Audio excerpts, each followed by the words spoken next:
ನೋಡಕ್ ಒಳ್ಳೆ cinema hero ಇದ್ದಂಗಿದ್ದಾನೆ. ಇವನು ಬಿಂಡನ್ ಮರ್ಡರ್ ಮಾಡಿದ್ನ. ಕೆಲವೇ ದಿನ ಅಷ್ಟೇ ಬಾಕಿ ಇರೋದು. ನಿಮ್ಮ ಬಲರಾಮನ ದಿನಗಳು ತೆರೆ ಬರೋದಕ್ಕೆ ರೆಡಿಯಾಗಿದೆ. ಇದೇನ್ ರಿವೆಂಜಾ ಅಥವಾ ಆ ಕಾಡಕ್ ನಾನು ಇಳಿತಾ ಇದ್ದೀನಿ ಅಂತ ಇಂಡಿಕೇಶನ್? ಆದರೆ ಆ ದಿನಗಳು ಸಿನಿಮಾದ ಮತ್ತೊಂದು ಅಧ್ಯಾಯ, ಆ ದಿನಗಳ ಮತ್ತೊಂದು ಅಧ್ಯಾಯ. ಈ ಬಲರಾಮನ ದಿನಗಳು ಎಷ್ಟು ಸ್ಪೆಷಲ್ ಆಯ್ತು ನಿಮಗೆ ಈ ಒಂದು ಪಾತ್ರ? Balarama is very special. Sir ಹೇಳ್ತಾ ಇದ್ರು ಅಂಡರ್ವರ್ಲ್ಡ್ ಬ್ಯಾಕ್ಗ್ರೌಂಡು 80s 90s ಅಲ್ಲಿ ಮಾಡ್ತಾರಂತ ರಿಯಲ್ ರೂಢಿಗಳಾಗಿರ್ಬೋದು. ಆ ಥರ ರಿಯಲ್ ಸ್ಟೋರಿ ಏನಾದ್ರು ಇದೆಯಾ ಅಂತ? ಅಂಡರ್ವರ್ಲ್ಡ್ಗೆ ಎಂಟ್ರಿ ಕೊಡೋರಲ್ಲ, ಚಕ್ರವ್ಯೂಹದ ಒಳಗ್ ನುಗ್ಗಿರೋ ಅಭಿಮನ್ಯು ಥರ. ಅಂಡರ್ ವರ್ಲ್ಡ್ಗೆ ಅಂತ ಒಂದು ಫ್ಯಾನ್ ಬೇಸ್ ಇದೆ. ಅದಕ್ಕಿಂತ ಇನ್ನೊಂದು ಒಂದು ದೊಡ್ಡ ಕಾರಣ ಅಂದ್ರೆ ಆ ದಿನಗಳು. ಬೆಂಗಳೂರು ಅವಂದಂತ ಯಾರ್ದು ಅಂತ ತೋರಿಸ್ತೀವಿ. ನಮ್ಮ ವಿನೋದ್ ಸರ್ ಗುನುಗ್ತಾ ಇದ್ರು ಒಂದು ಸಾಂಗ್.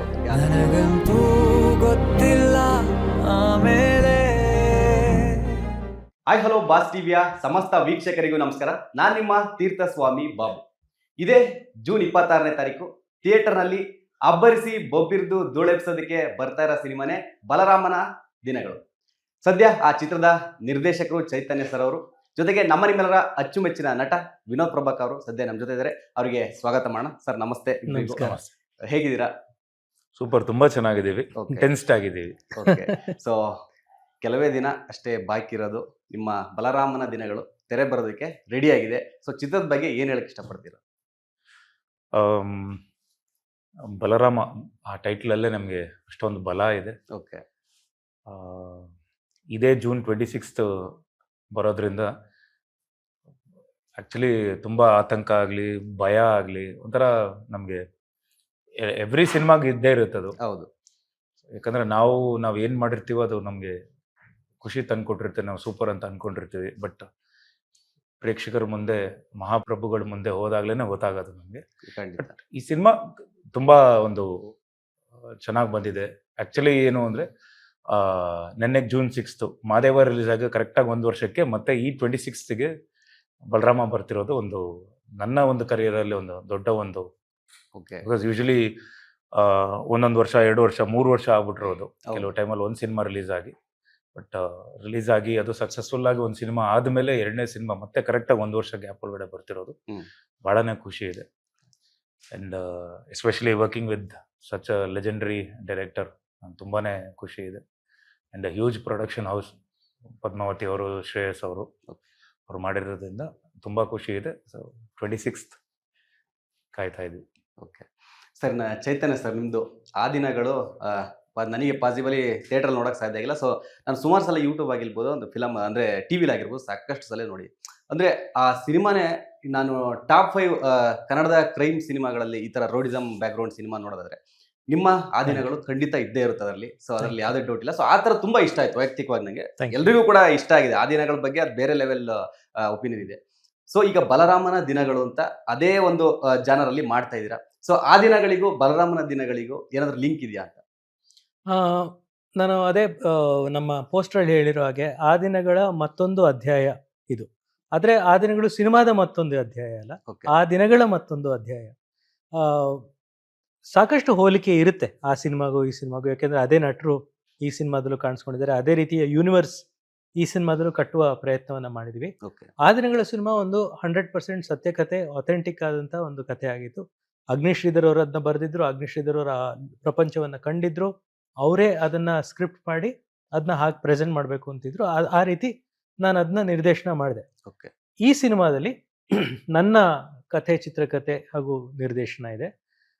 ಈ ಸತಿ ನಾನು ಒಂದು 100% ಸತ್ಯಕಥೆ ಮಾಡೋಕೆ ಹೋಗಿಲ್ಲ. ಇದಕ್ಕೆ ಭೂಗತ ಜಗತ್ತಿನ ಅನೇಕ ಸ್ಫೂರ್ತಿ ಇದೆ, ಅನೇಕ ಘಟನೆಗಳ, ಅನೇಕ ವ್ಯಕ್ತಿಗಳ ಸ್ಫೂರ್ತಿ ಈ ಸಿನಿಮಾಗಿದೆ. ಆದರೆ ಇದು ಬಲರಾಮ ಅಂತ ಒಬ್ಬ ಹಿಂದೆ ಒಬ್ಬ ರೌಡಿ ಇದ್ದ, ಅವನ ಬಯೋಪಿಕ್ ಅಲ್ಲ ಇದು. ಇದೊಂದು ಕಾಲ್ಪನಿಕ ಕಥೆ. ಓಕೆ, ಸೊ ನಾನು ಅದನ್ನೇ ಕೇಳ್ಬೇಕಂತಿದ್ದೆ. ಅಂದ್ರೆ 80s 90s ಆ ಒಂದು ಟೈಮಲ್ಲಿ ಸಾಕಷ್ಟು ಜನ ರೋಡಿಗಳಿದ್ರು, ದೊಡ್ಡ ದೊಡ್ಡ ರೋಡಿಗಳಿಂದ ಹಿಡಿದು ಎಲ್ಲರೂ ಕೂಡ ನೇಮ್ ಮಾಡಿದವರೇ ಇದ್ರು. ಸೊ ನೀವ್ಯಾಕೆ ಬಲರಾಮನ ಹೆಸರು ತಗೊಂಡ್ರಿ ಅಂತ ಕೇಳ್ಬೇಕಂತಿದ್ದೆ. ಸೊ ನೀವೇ ಹೇಳ್ತಾ ಇದ್ದೀರಾ ಅದಕ್ಕೂ ಇದಕ್ಕೂ ಸಂಬಂಧ ಇಲ್ಲ. ಸೊ ಯಾಕೆ ಬಲರಾಮನ ದಿನಗಳು ಅಂತ ಟೈಟಲ್ ಯಾಕೆ ಅಂತ? ನಮ್ಮ ಪ್ರೊಡ್ಯೂಸರ್ಸ್ ಶ್ರೇಯಸ್ ಮತ್ತೆ ಪದ್ಮಾವತಿ ಅವರು ನನ್ನ ಅಪ್ರೋಚ್ ಮಾಡಿದ್ದೆ, ಆ ದಿನಗಳು ರೀತಿಯ ಮತ್ತೊಂದು ಸಿನಿಮಾ ಮಾಡಿಕೊಡಿ ನಮಗೆ, ವಿನೋದ್ ಪ್ರಭಾಕರ್ ಅವ್ರಿಗೆ ಮಾಡಿಕೊಡಿ, ಅಲ್ಲದೆ ಬಲರಾಮನ ಹೆಸರನ್ನು ಇಟ್ಕೊಂಡು ಮಾಡಿಕೊಡಿ ಅಂತ. ಯಾಕಂದ್ರೆ ಪದ್ಮಾವತಿ ಅವರು ಆ ಒರಿಜಿನಲ್ ರೌಡಿ ಬಲರಾಮ ಯಾರಿದ್ರು ಆ ಊರಿನವರೇ. ಅವರು ಅವ್ರನ್ನ ಚಿಕ್ಕ ಊರಾಗಿರುವಾಗ ನೋಡಿದ್ರು. ಆದರೆ ನನ್ನ ಹತ್ರ ಬಂದಾಗ ನಾನು ಹೇಳಿದೆ ಅಂದರೆ ಆ ಕಥೆಯ ಸ್ಫೂರ್ತಿ ನಮಗಿರ್ಬೋದು, ಆದರೆ ಅದೇ ಕತೆ ನಾನು ಮಾಡೋಕ್ಕಾಗಲ್ಲ. ಯಾಕೆಂದರೆ ಸಿನಿಮ್ಯಾಟಿಕಲಿ ಅದು ವರ್ಕ್ ಆಗುತ್ತೋ ವರ್ಕ್ ಆಗಲ್ಲೋ, ಪ್ಲಸ್ ನನಗೊಂದು ಫ್ರೀಡಮ್ ಬೇಕು, ಕ್ರಿಯೇಟಿವ್ ಫ್ರೀಡಮ್. ನನಗೆ ಆಗಲೇ ಒಂದಷ್ಟು ಹೋಮ್ವರ್ಕ್ ಮಾಡ್ಕೊಂಡಿದ್ದೆ, ಅದಕ್ಕೊಂದು ಅಂಡರ್ವರ್ಲ್ಡ್ ಸಿನಿಮಾ ಮಾಡಬೇಕು ಅಂತ ಒಂದು ಸ್ಕ್ರಿಪ್ಟನ್ನು ಮಾಡ್ಕೊಂಡಿದ್ದೆ. ಈ ಬಲರಾಮನ ಕತೆ ಸುತ್ತ ಅದನ್ನು ಹೆಣೆದು ಒಂದು ಸ್ಕ್ರಿಪ್ಟ್ ರೆಡಿ ಆಯಿತು. ಓಕೆ. ಸೊ ಇನ್ನೊಂದು ಸರ್ ಕೇಳ್ತಾ ಇದ್ದೀನಿ, ನೀವು ಆಸ್ಟ್ರಾಲಜಿ ಅಂದರೆ ಜ್ಯೋತಿಷ್ ಇದನ್ನೆಲ್ಲ ನಂಬ್ತೀರಾ ಅಂತ?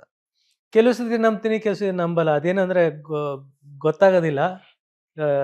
ಈಗ ದೇವ್ರ ಥರ, ದೇವ್ರನ್ನ ನಂಬಬೇಕೋ ನಂಬಾರ್ದೋ ಗೊತ್ತಿಲ್ಲ, ಆದರೆ ಒಳ್ಳೆತನ ನಂಬಬೇಕು. ಓಕೆ. ಅಸ್ಟ್ರಾಲಜಿ ನಂಬ್ತೀನೋ ಬಿಡ್ತೀನೋ ಗೊತ್ತಿಲ್ಲ, ಆದರೆ ನಮ್ಮ ಇಡೀ ಜೀವನದ ನಿಜವಾದ ರೂಪಿಸೋದು ನಾವೇನಾ ಅನ್ನೋದ್ರ ಬಗ್ಗೆ ನನಗೆ ಕೆಲವು ಸತಿ ಡೌಟ್ಸ್ ಬರುತ್ತೆ. ಓಕೆ. ಆಮೇಲೆ ಎಷ್ಟೋ ಇನ್ಸಿಡೆಂಟ್ಸು ನಮಗೆ ನಾವು ಅನ್ಕೊಂಡ್ರಲ್ಲ ಹಂಗಾಗುತ್ತೆ ಅಂತ, ಆದರೆ ಆಗುತ್ತೆ. ಸೊ ಅದಕ್ಕೆ ಏನು ಕಾರಣ? ಅದಕ್ಕೆ ನಮ್ಮ ಸ್ವಯಂ ನಿರ್ಧಾರ ಕಾರಣನಾ ಅಥವಾ ಅದಕ್ಕೆ ಬೇರೆ ಒಂದು ಫೋರ್ಸ್ ಇದೆಯಾ ಗೊತ್ತಿಲ್ಲ. ಓಕೆ. ಅಲ್ಲ, ಈ ಕ್ವಶನ್ ಏನು ಕೇಳಿದೆ ಅಂದರೆ, ಸೊ ರಿಲೀಸ್ ಡೇಟು 26/06/2026 ಇದೆ. ಸೊ ಈ ಥರ ಏನಾದರೂ ಜ್ಯೋತಿಷ್ಯ ನ್ಯೂಮರಾಲಜಿ ನಂಬರ್ಗೆ ಏನಾದ್ರು ಕೇಳ್ಬಿಟ್ಟು ರಿಲೀಸ್ ಡೇಟ್ ಇಟ್ಕೊಂಡ್ರ ಅಂತ, ಆ ಥರ ಏನಾದ್ರು ಪ್ಲಾನ್ ಇತ್ತಾ ಅಂತ? ಅದೊಂದು ಲಕ್ಕಿ ನಂಬರು. ಅದಕ್ಕೆ ಥ್ಯಾಂಕ್ಸ್ ಹೇಳ್ಬೇಕಾದ್ರೆ ನಾನು KVN ಪ್ರೊಡಕ್ಷನ್ಸ್ ಅವ್ರಿಗೆ, ಅವರೇ ನಮ್ಮ ಡಿಸ್ಟ್ರಿಬ್ಯೂಟರ್ಸು. ಓಕೆ. ಅವ್ರು ಹೇಳಿದ್ರು, ಈಗ ಸಿನಿಮಾ ರೆಡಿ ಆಗಿದೆ, ನಿಮಗೆ ಇನ್ಯಾಕೆ ವೆಯ್ಟ್ ಮಾಡ್ತೀರಾ, ಪಬ್ಲಿಸಿಟಿ ಮಾಡಿ ರಿಲೀಸ್ ಮಾಡಿ. ಬೆಸ್ಟ್ ಡೇಟ್ ಇದು 26, ಯಾಕೆಂದರೆ 26ನೇ ತಾರೀಕು ರಜಾ ಇದೆ, ಅದ್ರ ಮಾರನೇ ದಿವಸ 4th ಸ್ಯಾಟರ್ಡೆ, ಅದು ಮಾರನೇ ದಿವಸ ಸಂಡೇ. ಸೊ ನಿಮ್ಗೆ ಒಳ್ಳೆ ಒಂದು 3 ದಿವಸದ ರನ್ ಸಿಗುತ್ತೆ. ಪ್ಲಸ್ ಅದಾದ್ಮೇಲೂ ಆ ಕಡೆ ಈ ಕಡೆ ಬಹಳ ದೊಡ್ಡ ಸಿನಿಮಾಗಳಿಲ್ಲ. ಆಮೇಲೆ they are the experts, ultimately ಡಿಸ್ಟ್ರಿಬ್ಯೂಷನ್ಲಿ the best distributors are KVN. So ಅವ್ರೇನು ಹೇಳ್ತಾರೋ ಅದನ್ನ ನಾವು ಕೇಳ್ತಾ ಇದೀವಿ. ಓಕೆ. ಸೊ ಒಂಥರ ಲಕ್ಕಿ ನಂಬರ್ ಎಲ್ಲ ಕೂಡ ರಿಲೀಸ್ ಡೇಟ್. ಅದೆಲ್ಲದೂ ಸೇರಿಸಿದ್ರೆ ನಂಬರ್ 6 ಆಗುತ್ತೆ. ಹೌದು. ಅದು June 6th ಇವ್ರ ಸಿನಿಮಾ ಕೂಡ ರಿಲೀಸ್ ಆಗಿತ್ತು. ಅದರಿಂದ ನಾನು 15th ಹುಟ್ಟಿರೋದು, 1 + 5 = 6. ಶ್ರೇಯಸ್ 6ನೇ ತಾರೀಕು ಹುಟ್ಟಿರೋದು. ಸೊ 6 ಎಲ್ಲ ಕಡೆ ಇದೆ. ಓಕೆ. ಸೊ ಆ ನಂಬರ್ ಒಳ್ಳೇದ್ ಮಾಡ್ಲಿ ಆ ಬಲರಾಮನ ದಿನಗಳಿಗೆ, ಅಂದ್ರೆ ಒಳ್ಳೆ ಸುದ್ದಿ ಕೊಡಿ, ಸಿಕ್ಸರ್ ಹೊಡಿಲಿ. ಸಿಕ್ಸರ್ ಹೊಡಿಲಿ. Thank you. ಸೊ ಅದೇ ಸರ್, ವಿನೋದ್ ಸರ್, ಅಂದ್ರೆ ಇವಾಗ ಸಾಕಷ್ಟು ಇಲ್ಲಿವರೆಗೂ 25 ಸಿನಿಮಾ ಮಾಡಿದಿರ, ಸಾಕಷ್ಟು ವಿಭಿನ್ನ ಪಾತ್ರಗಳನ್ನು ಕೂಡ ಮಾಡಿದಿರ. ಈ ಬಲರಾಮನ ದಿನಗಳು ಎಷ್ಟು ಸ್ಪೆಷಲ್ ಆಯ್ತು ನಿಮ್ಗೆ ಅಂತ ಈ ಒಂದು ಪಾತ್ರ? ಖಂಡಿತ sir, Balarama is very special to me. Because ಆ ಕ್ಯಾರೆಕ್ಟರ್ ಆಗಲಿ ಆ್ಯಂಡ್ ನನ್ನ ಸುತ್ತ ನಡೆಯುವಂಥ ಒಂದು ಕತೆ, ಆ ಪಾತ್ರಗಳು ಯಾರ್ಯಾರು ಇದ್ದಾರೋ ಅವರೆಲ್ಲ ತುಂಬ ತುಂಬ ಸೀನಿಯರ್ಸ್ ಆ್ಯಂಡ್ ಭಾಳ ಹೆಸರು ಮಾಡಿರೋವಂಥ ನಟರು ಬೇರೆ. ಸೊ ಈ ಪಾತ್ರ ನನಗೆ ಸಿಕ್ಕಿದಾಗ, ಆ್ಯಕ್ಚುಲಿ ಶ್ರೇಯಸ್ ಅವರು ಹೇಳಿದಾಗ ಇಲ್ಲ ಖಂಡಿತ ಮಾಡೋಣ ಅಂತ, ನಾನು ಅದಕ್ಕಿಂತ ಐ ವಾಸ್ ವೆರಿ ಎಕ್ಸೈಟೆಡ್. ಯಾವಾಗ ಇವರು ಡೈರೆಕ್ಷನ್ ಮಾಡ್ತಾರೆ ಅಂದಾಗ I was very excited. Okay. C presentation way ಬೇರೆ ಥರನೇ ಇರುತ್ತೆ. ಅಫ್ಕೋರ್ಸ್ ಅಂಡರ್ವರ್ಲ್ಡ್ ಸಿನಿಮಾ ಆದ್ರೂ ಅದು ಇವ್ರ ಕೈಗೆ ಬಂದಾಗ ಆ ಸಿನಿಮಾ, ಆ ಒಂದು style of making, style of ಪ್ರೆಸೆಂಟೇಷನ್ನೇ ಬೇರೆ ಥರ ಆಗಿರುತ್ತೆ. Very excited. ನನಗೆ ತುಂಬಾ ಖುಷಿ ಇತ್ತು. ಆ್ಯಂಡ್ ಒಂದು ಕಡೆ ಭಯ ಆಗ್ಬಿಟ್ಟಿತ್ತು. ಏನಕ್ಕೆ ಅಂದರೆ, ವಿ ಕೇಮ್ ಬಿಫೋರ್ ಮಾದೇವ, ಅಂದರೆ we started before Madeva. Okay. ನಾನು ಆವಾಗ ಶ್ರೇಯಸ್ ಅವ್ರ ಹತ್ರ ಹೇಳ್ತೀನಿ, 7 ಕೋಟಿ ಮೇಲೆ ದಾಟಂಗಿಲ್ಲ ಪ್ರೊಡಕ್ಷನ್ನು, ಸಾಕು ಅಷ್ಟಲ್ಲೇ ಮಾಡು. ಯಾಕಂದ್ರೆ ಅದ್ರ ಮೇಲೆ ನನ್ನ ಒಂದು ಏನು ಬಿಸ್ನೆಸ್ ಅಂತ ಏನಿದೆಯೋ ಅದ್ರ ಒಳಗಡೆ ನೀನು ಮಾಡಿದ್ರೆ ಸೇಫ್ ಆಗಿರ್ತೀಯಪ್ಪ, ಅದ್ರ ಮೇಲೆ ಮಾಡಕ್ ಹೋಗ್ಬೇಡ ಅಂತ ನಾವೆಲ್ಲ ಒಂದಿಷ್ಟೆಲ್ಲ ಡಿಸ್ಕಸ್ ಮಾಡಿದ್ವಿ. ಇಲ್ಲ ಸರ್, ಸರಿ ಕತೆಗೆ ಏನು ಬೇಕು ಅಂತ ಹೇಳಿ ಸರು ಎಲ್ಲ ಇಷ್ಟಿಷ್ಟೆಲ್ಲ ಆಗುತ್ತೆ ಅಂತ ಎಲ್ಲ ವಿ ಆಲ್ ಡಿಸ್ಕಸ್ಡ್. ಅದಾದ್ಮೇಲೆ ಪ್ರೊಡಕ್ಷನ್ ಹೌಸ್ ಕಡೆಯಿಂದ ಅವರು, ಪದ್ಮಾವತಿ ಅವರು ಅಂಡ್ ಶ್ರೇಯಸ್ ಅವರು, ಇಲ್ಲೆಲ್ಲ ಇದನ್ನ ದೊಡ್ಡ ಸ್ಕೇಲಲ್ಲಿ ಮಾಡಬೇಕು ಅಂತ. ಓಕೆ. ಸೊ ದೊಡ್ಡ ಸ್ಕೇಲಲ್ಲಿ ಮಾಡಿದಾಗ ಅಫ್ಕೋರ್ಸ್ ಎಲ್ಲ ಇನ್ನೂ ಸಂತೋಷ್ ನಾರಾಯಣ್ ಅವರು ಆ್ಯಡ್ ಆಗ್ತಾರೆ, ಆಮೇಲೆ ಆಶೀಶ್ ಸರ್ ಆಗ್ತಾರೆ, ಅತುಲ್ ಅವರು ಆಗ್ತಾರೆ. ಸೊ ಇದೆಲ್ಲ ಬಂದು ಪ್ರೊಡಕ್ಷನ್ ಹೌಸ್ ಕಡೆಯಿಂದ ಇಲ್ಲ ನಾವು ಕೊಡ್ತೀವಿ, ಇದನ್ನ ದೊಡ್ಡ ಸ್ಕೇಲೆಲ್ಲ ಮಾಡೋಣ ಅಂತ. ಓಕೆ. ಸೊ ಯಾಕೆ ನಾನು ತುಂಬಾ ಸ್ಪೆಷಲ್ಲು ಅಂದರೆ, ಇದುವರೆಗೂ ನಾನು ಇಷ್ಟು ಸಿನಿಮಾ ಮಾಡ್ಕೊಂಡ್ ಬಂದಿದ್ದೆಲ್ಲ, 25ನೇ ಸಿನಿಮಾ is the biggest budget cinema ನನಗೆ. ಓಕೆ. ನನ್ನ ಕರಿಯರಲ್ಲಿ ಆಸ್ ಅ ಸೋಲೋ ಹೀರೋ ನನಗೆ ಬಿಗ್ಗೆಸ್ಟ್ ಬಡ್ಜೆಟ್ ಸಿನಿಮಾ ಆಗುತ್ತೆ. So it's very special. And ಅಫ್ಕೋರ್ಸ್ ಈಗೆಲ್ಲ ಈ ಕ್ಯಾರೆಕ್ಟರ್ಸ್ ಆಗಲಿ, ಆ್ಯಂಡ್ ಕೆಳಗಡೆ ನೀವು ಏನು ಯೂಶಲಿ ಗಾಂಧಿನಗರಲ್ಲಿ ಒಂದು ಟಾಕ್ ಇದೆ, ಟೈಟಲ್ ಹಾಕಿದ ತಕ್ಷಣ ಟೈಟಲ್ ಕೆಳಗಡೆ ಇರೋ ಒಂದು ಟೆಕ್ನಿಕಲ್ ಟೀಮ್ ಏನಿದೆ ಗೊತ್ತಾ, ಅದನ್ನ ಓದ್ತಾರೆ ಎಲ್ಲ. ಹೌದು. How strong is the cinema ಅಂತ ಇಲ್ಲಿ ಜಡ್ಜ್ ಮಾಡಕ್ ಸ್ಟಾರ್ಟ್ ಮಾಡ್ತಾರೆ. ಫಸ್ಟ್ ಪೋಸ್ಟರ್ ಇಂದಾನೆ ಜಡ್ಜ್ ಮಾಡಕ್ ಸ್ಟಾರ್ಟ್ ಮಾಡ್ತಾರೆ. ಈ ಸಿನಿಮಾದ ವ್ಯಾಲ್ಯೂ ಏನು, ಯಾವ ಬಾಕ್ಸ್ ಅಲ್ಲಿ ಇಡಬೇಕು ಈ ಸಿನಿಮಾನ ಅಂತ. ಹೌದು. So that became a very special cinema for me. ಯಾಕಂದ್ರೆ ನೀವು ನೋಡಿ ಅಲ್ಲಿ ಹೆಸರುಗಳು ನೋಡಿ, right from beginning the captain of the ship Chaitanya sir, ಅಲ್ಲಿಂದ ಹರಿದಾಸ್ ಅವರು, ಸಂತೋಷ್ ನಾರಾಯಣ್ ಅವರು, ಅಂಡ್ ರಾಜಶೇಖರ್ ಅವರು, ವೇಣು ವೇಣು ಸರ್ ದೊಡ್ಡ ಬಿಗ್ಗೆಸ್ಟ್ ಕ್ಯಾಮ್ರಾಮನ್. ಓಕೆ. ಅಂಡ್ ಅದಾದ್ಮೇಲೆ fight masters list Ravi Varma ಅವರು, ವಿಕ್ರಮ್ ಅವರು, ಅಂಡ್ ಯೋಗಾನಂದ್ ಹೊಸ ಹುಡುಗ ಅವರು. ಅಂಡ್ ಆ ವ್ಯಾಲ್ಯೂ, ಪ್ರೊಡಕ್ಷನ್ ವ್ಯಾಲ್ಯೂ ಅಲ್ಲಿಗೆ ಇನ್ನೊಂದು ನೆಕ್ಸ್ಟ್ ಲೆವೆಲ್ ಹೋಗಿರುತ್ತೆ. It's very special cinema for me. Okay. ಇನ್ನೊಂದು ಅದೇ ಬಜೆಟ್ ಸ್ಕೇಲು, ಈ ಒಂದು ಪ್ರೊಡಕ್ಷನ್ ಬಗ್ಗೆ ಮಾತಾಡ್ತಾ ಇದ್ರಿ. ಸೊ ಬಲರಾಮನ ದಿನಗಳು ಟ್ರೇಲರ್ ಟೀಸರ್ ಯೂಟ್ಯೂಬಲ್ಲಿ ಹಾಕಿದ್ರ, ಸೊ ಅದ್ಭುತವಾಗಿ ಹೋಗ್ತಿದೆ. ಸೊ ಅಲ್ಲಿ ಕಮೆಂಟ್ಗಳನ್ನು ನೋಡಿದೆ ಕೆಲವು, ಅಂದರೆ ತೆಲುಗು ಆಡಿಯನ್ಸ್ ಕೂಡ ಕಮೆಂಟ್ ಮಾಡಿದ್ದಾರೆ. ಅಂದರೆ ವಿನೋದ್ ರಾಜ್ ಅವರು ತೆಲುಗಲ್ಲೂ ಕೂಡ ಮಾಡಿ ಸರ್, ನಾವು ನೋಡ್ತೀವಿ, ತೆಲುಗಲ್ಲಿ ಡಬ್ ಮಾಡಿ ಅಥವಾ ತೆಲುಗಲ್ಲಿ ರಿಲೀಸ್ ಮಾಡಿ ಅನ್ನೋ ಥರ ಕಮೆಂಟ್ ಸುಮಾರು ನೋಡಿದೆ. ಸೊ ಇದ್ರ ಬಗ್ಗೆ ಏನು ಹೇಳ್ತೀರಾ? ಅದಕ್ಕೆ ಸಿನಿಮಾ ಆಗಲಿ ಯಾವುದೇ ಭಾಷೆಗೆ ಸೀಮಿತ ಆಗಲ್ಲ. ಅದು ನಮಗೆ ಇವತ್ತು, ಬಿಕಾಸ್ ಆಲ್ರೆಡಿ ಕನ್ನಡ ಸಿನಿಮಾಸ್ ಬಂದು ಎಲ್ಲ ಲ್ಯಾಂಗ್ವೇಜಲ್ಲೂ ನೋಡ್ತಿದ್ದಾರೆ. ಅಂಡ್ ತುಂಬಾ ದೊಡ್ಡದಾಗಿ ರೈಟ್ ಫ್ರಮ್ KGF ಇಂದ ಹಿಡಿದು ದೊಡ್ಡ ಒಂದು ಮಟ್ಟದಲ್ಲಿ ರೀಚ್ ಆಗಿರುವಂತ ಸಿನಿಮಾಸ್, ಕಾಂತಾರ ಆಗಲಿ KGF ಆಗಲಿ. ಅಲ್ಲಿಂದ ಏನಾಗುತ್ತೆ, ಮತ್ತೆ ತಿರ್ಗಾ ಕನ್ನಡ ಸಿನಿಮಾ ಕಡೆ ಎಲ್ಲ ಒಲವು ತೋರಿಸ್ತಾರೆ. ಹೇಗ್ ಬರ್ತಿದೆ ಕನ್ನಡ ಸಿನಿಮಾಗಳಲ್ಲಿ, ಒಳ್ಳೊಳ್ಳೆ ಸಿನಿಮಾಗಳು ಬರ್ತಿದೆ ಅಂತ ಹೇಳಿ.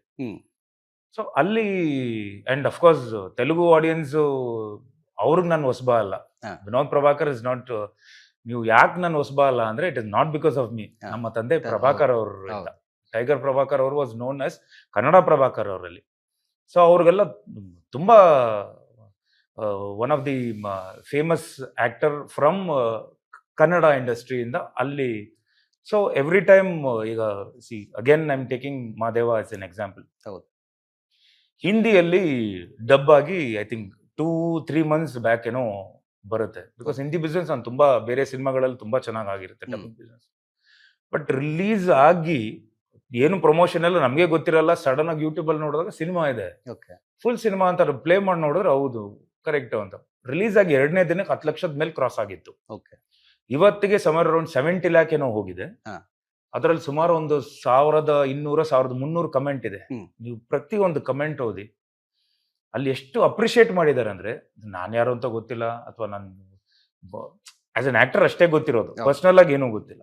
ಸಿನಿಮಾ ಮೇಲೆ ಅಷ್ಟು ಕಮೆಂಟ್ ಮಾಡಿದ್ದಾರೆ ಅಂದ್ರೆ ದ ಕಂಟೆಂಟ್, ಅವ್ರಿಗೆ ಆ ಕಂಟೆಂಟ್ ರೀಚ್ ಆಗಿದೆ ಅಂತ ಅರ್ಥ. ಅದ್ರಲ್ಲಿ ತುಂಬಾ ಕಮೆಂಟ್ಗಳು ಹೆಂಗ್ ಮಾಡಿದ್ದಾರೆ ಅಂದ್ರೆ, ಚಿಕ್ಕ ಬಜೆಟ್ಗಳಲ್ಲಿ ಇಂಥ ಒಳ್ಳೊಳ್ಳೆ ಸಿನಿಮಾಗಳು ಮಾಡ್ತಿದ್ದಾರೆ ಸೌತ್ ಇಂಡಿಯಾದಿಂದ.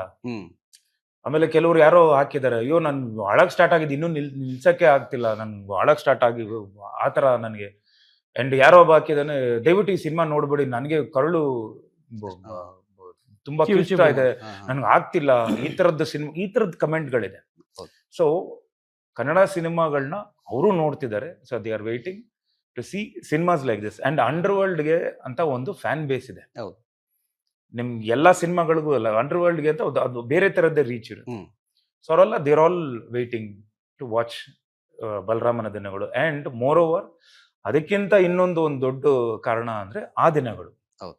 ಚೈತನ್ಯ ಸರ್ಗೂ ಒಂದಿಷ್ಟು ಫ್ಯಾನ್ ಬೇಸ್ ಇದ್ದಾರೆ, ಎಲ್ಲ ಕಡೆ ಆಲ್ ಓವರ್ ಇದ್ದಾರೆ. ಸೊ ಆ ದಿನಗಳನ್ನ ಮೈಂಡಲ್ಲಿ ಇಟ್ಕೊಂಡು, ಸೊ ಆ ದಿನಗಳು ಅಂತ ಇರೋದು ಅವ್ರ ಎಕ್ಸ್ಪ್ಲನೇಷನ್ ಕೊಟ್ಟರು. ಸೊ ಅವ್ರ ಫ್ಯಾನ್ ಬೇಸ್ನು they are all waiting. And of course ಇಂಡಸ್ಟ್ರಿಯಲ್ಲಿ ನಾವು ಸ್ಟಾರ್ಟ್ ಮಾಡಿದಾಗ್ಲಿಂದನೂ ಈ ಸಿನಿಮಾಗೆ ಒಂದು special what we call special place ಇದೆ ಈ ಸಿನಿಮಾಗೆ.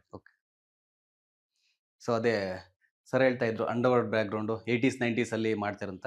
ಸೊ ಇದು ಆ ಟೈಮ್ದು ಕಾಲಘಟ್ಟದ ಸಿನಿಮಾ ಮಾಡ್ಬೇಕಂದ್ರೆ ಸರ್, ಅಂದ್ರೆ ಲೊಕೇಶನ್ ಆಗಿರ್ಬೋದು, ಪ್ರತಿಯೊಂದು ಕೂಡ ಅಂದ್ರೆ ಕಾಸ್ಟ್ಯೂಮ್ ಆಗಿರ್ಬೋದು, ಎಲ್ಲದೂ ಕೂಡ ಆ ಟೈಮ್ದೇ ಇರಬೇಕಾಗುತ್ತೆ. ಸೊ ಇದರಲ್ಲಿ 100% ನಿಮಗೆ ಇದು ಚಾಲೆಂಜಸ್ ಆಗೇ ಆಗಿರುತ್ತೆ. ಸೊ ಪ್ರತಿಯೊಂದು ಅಂದ್ರೆ ಇವಾಗ ಪ್ರೇಕ್ಷಕರು ಯಾವ ಥರ ಅಂದರೆ, ಒಂದು ಸಣ್ಣ ಪಿನ್ನು ಕೂಡ ಹೆಚ್ಚು ಕಮ್ಮಿ ಆಯ್ತು ಅಂದ್ರೆ ಅದನ್ನು ಅಬ್ಸರ್ವ್ ಮಾಡ್ತಾರೆ, ಅದನ್ನು ಕೂಡ ಅವರು ರೆಕಗ್ನೈಸ್ ಮಾಡ್ತಾರೆ. ಸೊ ಇಲ್ಲಿ ನೀವು ಯಾವ ಥರ ಮಾಡಿದ್ರಿ ಅಂತ ಕೆಲಸ, ಅಂದರೆ ಆ ಟೈಮ್ದೇ ಪ್ಲೇಸ್ ಆಗಿರ್ಬೋದು, ಲೊಕೇಶನ್ ಆಗಿರ್ಬೋದು, ಪ್ರತಿಯೊಂದು ಕೂಡ ವಸ್ತುಗಳಾಗಿರ್ಬೋದು, ಯಾವ ಥರ ನೀವು ಬಳಸಿದ್ರಿ, ಯಾವ ಥರ ಶೂಟ್ ಮಾಡಿದ್ರಿ ಅಂತ? ಒಂದು ದೊಡ್ಡ ಸ್ಟ್ರೆಂತ್ ನನಗೆ ಸಿಕ್ಕಿದ್ದು ಅಂದರೆ ನನ್ನ ಟೀಮ್. ನಾನು ಒಟ್ಟಾರೆ ಟೀಮ್ ಇದೆಯಲ್ಲ, ವಿಶ್ವಾಸ್ ಕಶ್ಯಪ್ ನಮ್ಮ art director, one of probably India's best art directors ಒಬ್ಬರವರು. ಅವರು ಬಹಳ ರಿಸರ್ಚ್ ಮಾಡಿ ಈ ಸಿನಿಮಾಗೆ ಆರ್ಟ್ ಡೈರೆಕ್ಷನ್ ಮಾಡಿದ್ರು. ಎಷ್ಟೋ ಕಡೆ ಏನಿರುತ್ತೆ, ಇವತ್ತು VFX ಇರೋದ್ರಿಂದ ಮಾಡ್ಬಿಡೋಣ, ಬಿಡಿ ಶೂಟ್ ಮಾಡ್ಬಿಡೋಣ, ಆಮೇಲೆ ಅದನ್ನ ಎರೇಸ್ ಮಾಡೋಣ, ಅಥವಾ ಎಲ್ಲೋ ಒಂದು ಕಡೆ ಕ್ರಿಯೇಟ್ ಮಾಡೋಣ ಅಂತ ನಾನು ಅಂದ್ಕೊಂಡೆ.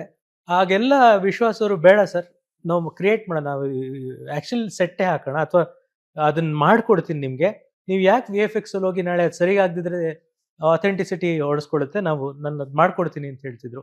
ಅವ್ರ ಜೊತೆಗೆ HC ವೇಣು ಅವರು is one of the best cinematographers. ಆದಿನಗುಡುಗು ಅವ್ರಿಗೆ ಸ್ಟೇಟ್ ಅವಾರ್ಡ್ ಬಂತು. ಮತ್ತೆ ಈ ಸಿನಿಮಾದಲ್ಲಿ ಅವರು ನನ್ನ ಜೊತೆ ಕೈ ಜೋಡಿಸಿದರೆ ಅದ್ಭುತವಾದ ಸಿನಿಮಾಟೋಗ್ರಫಿಯನ್ನ ಮಾಡಿದ್ದಾರೆ. ಜೊತೆಗೆ ಹರಿದಾಸ್ ಅಂತ ಎಡಿಟರ್, ಹರಿದಾಸ್ KGF ಇದ್ದಾರೆ ಎಡಿಟರು, ಅವರು ಕೂಡ ನನ್ನ ಜೊತೆ ಆದಿನಗಳು ಸಿನಿಮಾಲಿ ಎಡಿಟಿಂಗ್, ಆ ಸಿನಿಮಾದ ಎಡಿಟಿಂಗ್ ಅವ್ರು ಮಾಡಿದರು, ಈ ಸಿನಿಮಾನ ಕೂಡ ಅವರೇ ಎಡಿಟ್ ಮಾಡಿದ್ರು. ಇನ್ನು ಕಾಸ್ಟ್ಯೂಮ್ಸ್ ವಿಷಯಕ್ಕೆ ಬಂದಾಗ, ಕಾಸ್ಟ್ಯೂಮ್ಸ್ ಒಂದು ದೊಡ್ಡ ಚಾಲೆಂಜು. ನನಗೆ ಆದಿನಗಳು ಸಿನಿಮಾಗೆ ಸುಮನಾ ಕಿತ್ತೂರವರು ಆ ಕಾಸ್ಟ್ಯೂಮ್ನ ಮೇಲ್ವಿಚಾರಣೆ ನೋಡ್ಕೊಂಡಿದ್ರು. ಈ ಸಿನಿಮಾಗೆ ನಿಶಾ ವಿನೋದ್ ಪ್ರಭಾಕರ್ ಮೇಡಮ್ ಈ ಟೋಟಲ್ ಕಾಸ್ಟ್ಯೂಮ್ಸ್ನ ರಿಸರ್ಚು ಮತ್ತು ಅದು ಹೇಗೆ ಇರಬೇಕು ಅನ್ನೋದನ್ನ ಅವ್ರು ನೋಡ್ಕೊಂಡ್ರು. ಅವ್ರ ಜೊತೆಗೆ ನನ್ನ team of assistants, Kiran Shiv ಅಂತ ನನ್ನ ಅಸೋಸಿಯೇಟ್ ಡೈರೆಕ್ಟ್ರು, ಮತ್ತು ನನ್ನ ಅಸಿಸ್ಟೆಂಟ್ ಡೈರೆಕ್ಟರ್ಸ್ ಅಕ್ಷಯ್, ಸ್ಮಿತಾ, ರಘು, ಮತ್ತು ಒಂದು ಗಿರೀಶ್, ಮನೋಜ್, ಇವರೆಲ್ಲ ಇದ್ದಾರೆ. ಅವರೆಲ್ಲರೂ 2000s ಕಿಡ್ಸ್, ಅವ್ರು ಯಾರು 80s 90s ನೋಡಿದವರಲ್ಲ. ಆದರೆ ಅಷ್ಟು ಚಾಚು ತಪ್ಪದೆ ರಿಸರ್ಚ್ ಮಾಡಿ ಫೋಟೋಸ್ ತಗೊಂಡು, ನಾನು ತಪ್ಪು ಮಾಡಿದ್ರು ಕೂಡ ನಾನು ತಪ್ಪು ಆಗದೆ ಇರೋ ಥರ ನೋಡ್ಕೊಂಡವರು ನನ್ನ ಡೈರೆಕ್ಷನ್ ಟೀಮ್ ಅವರು.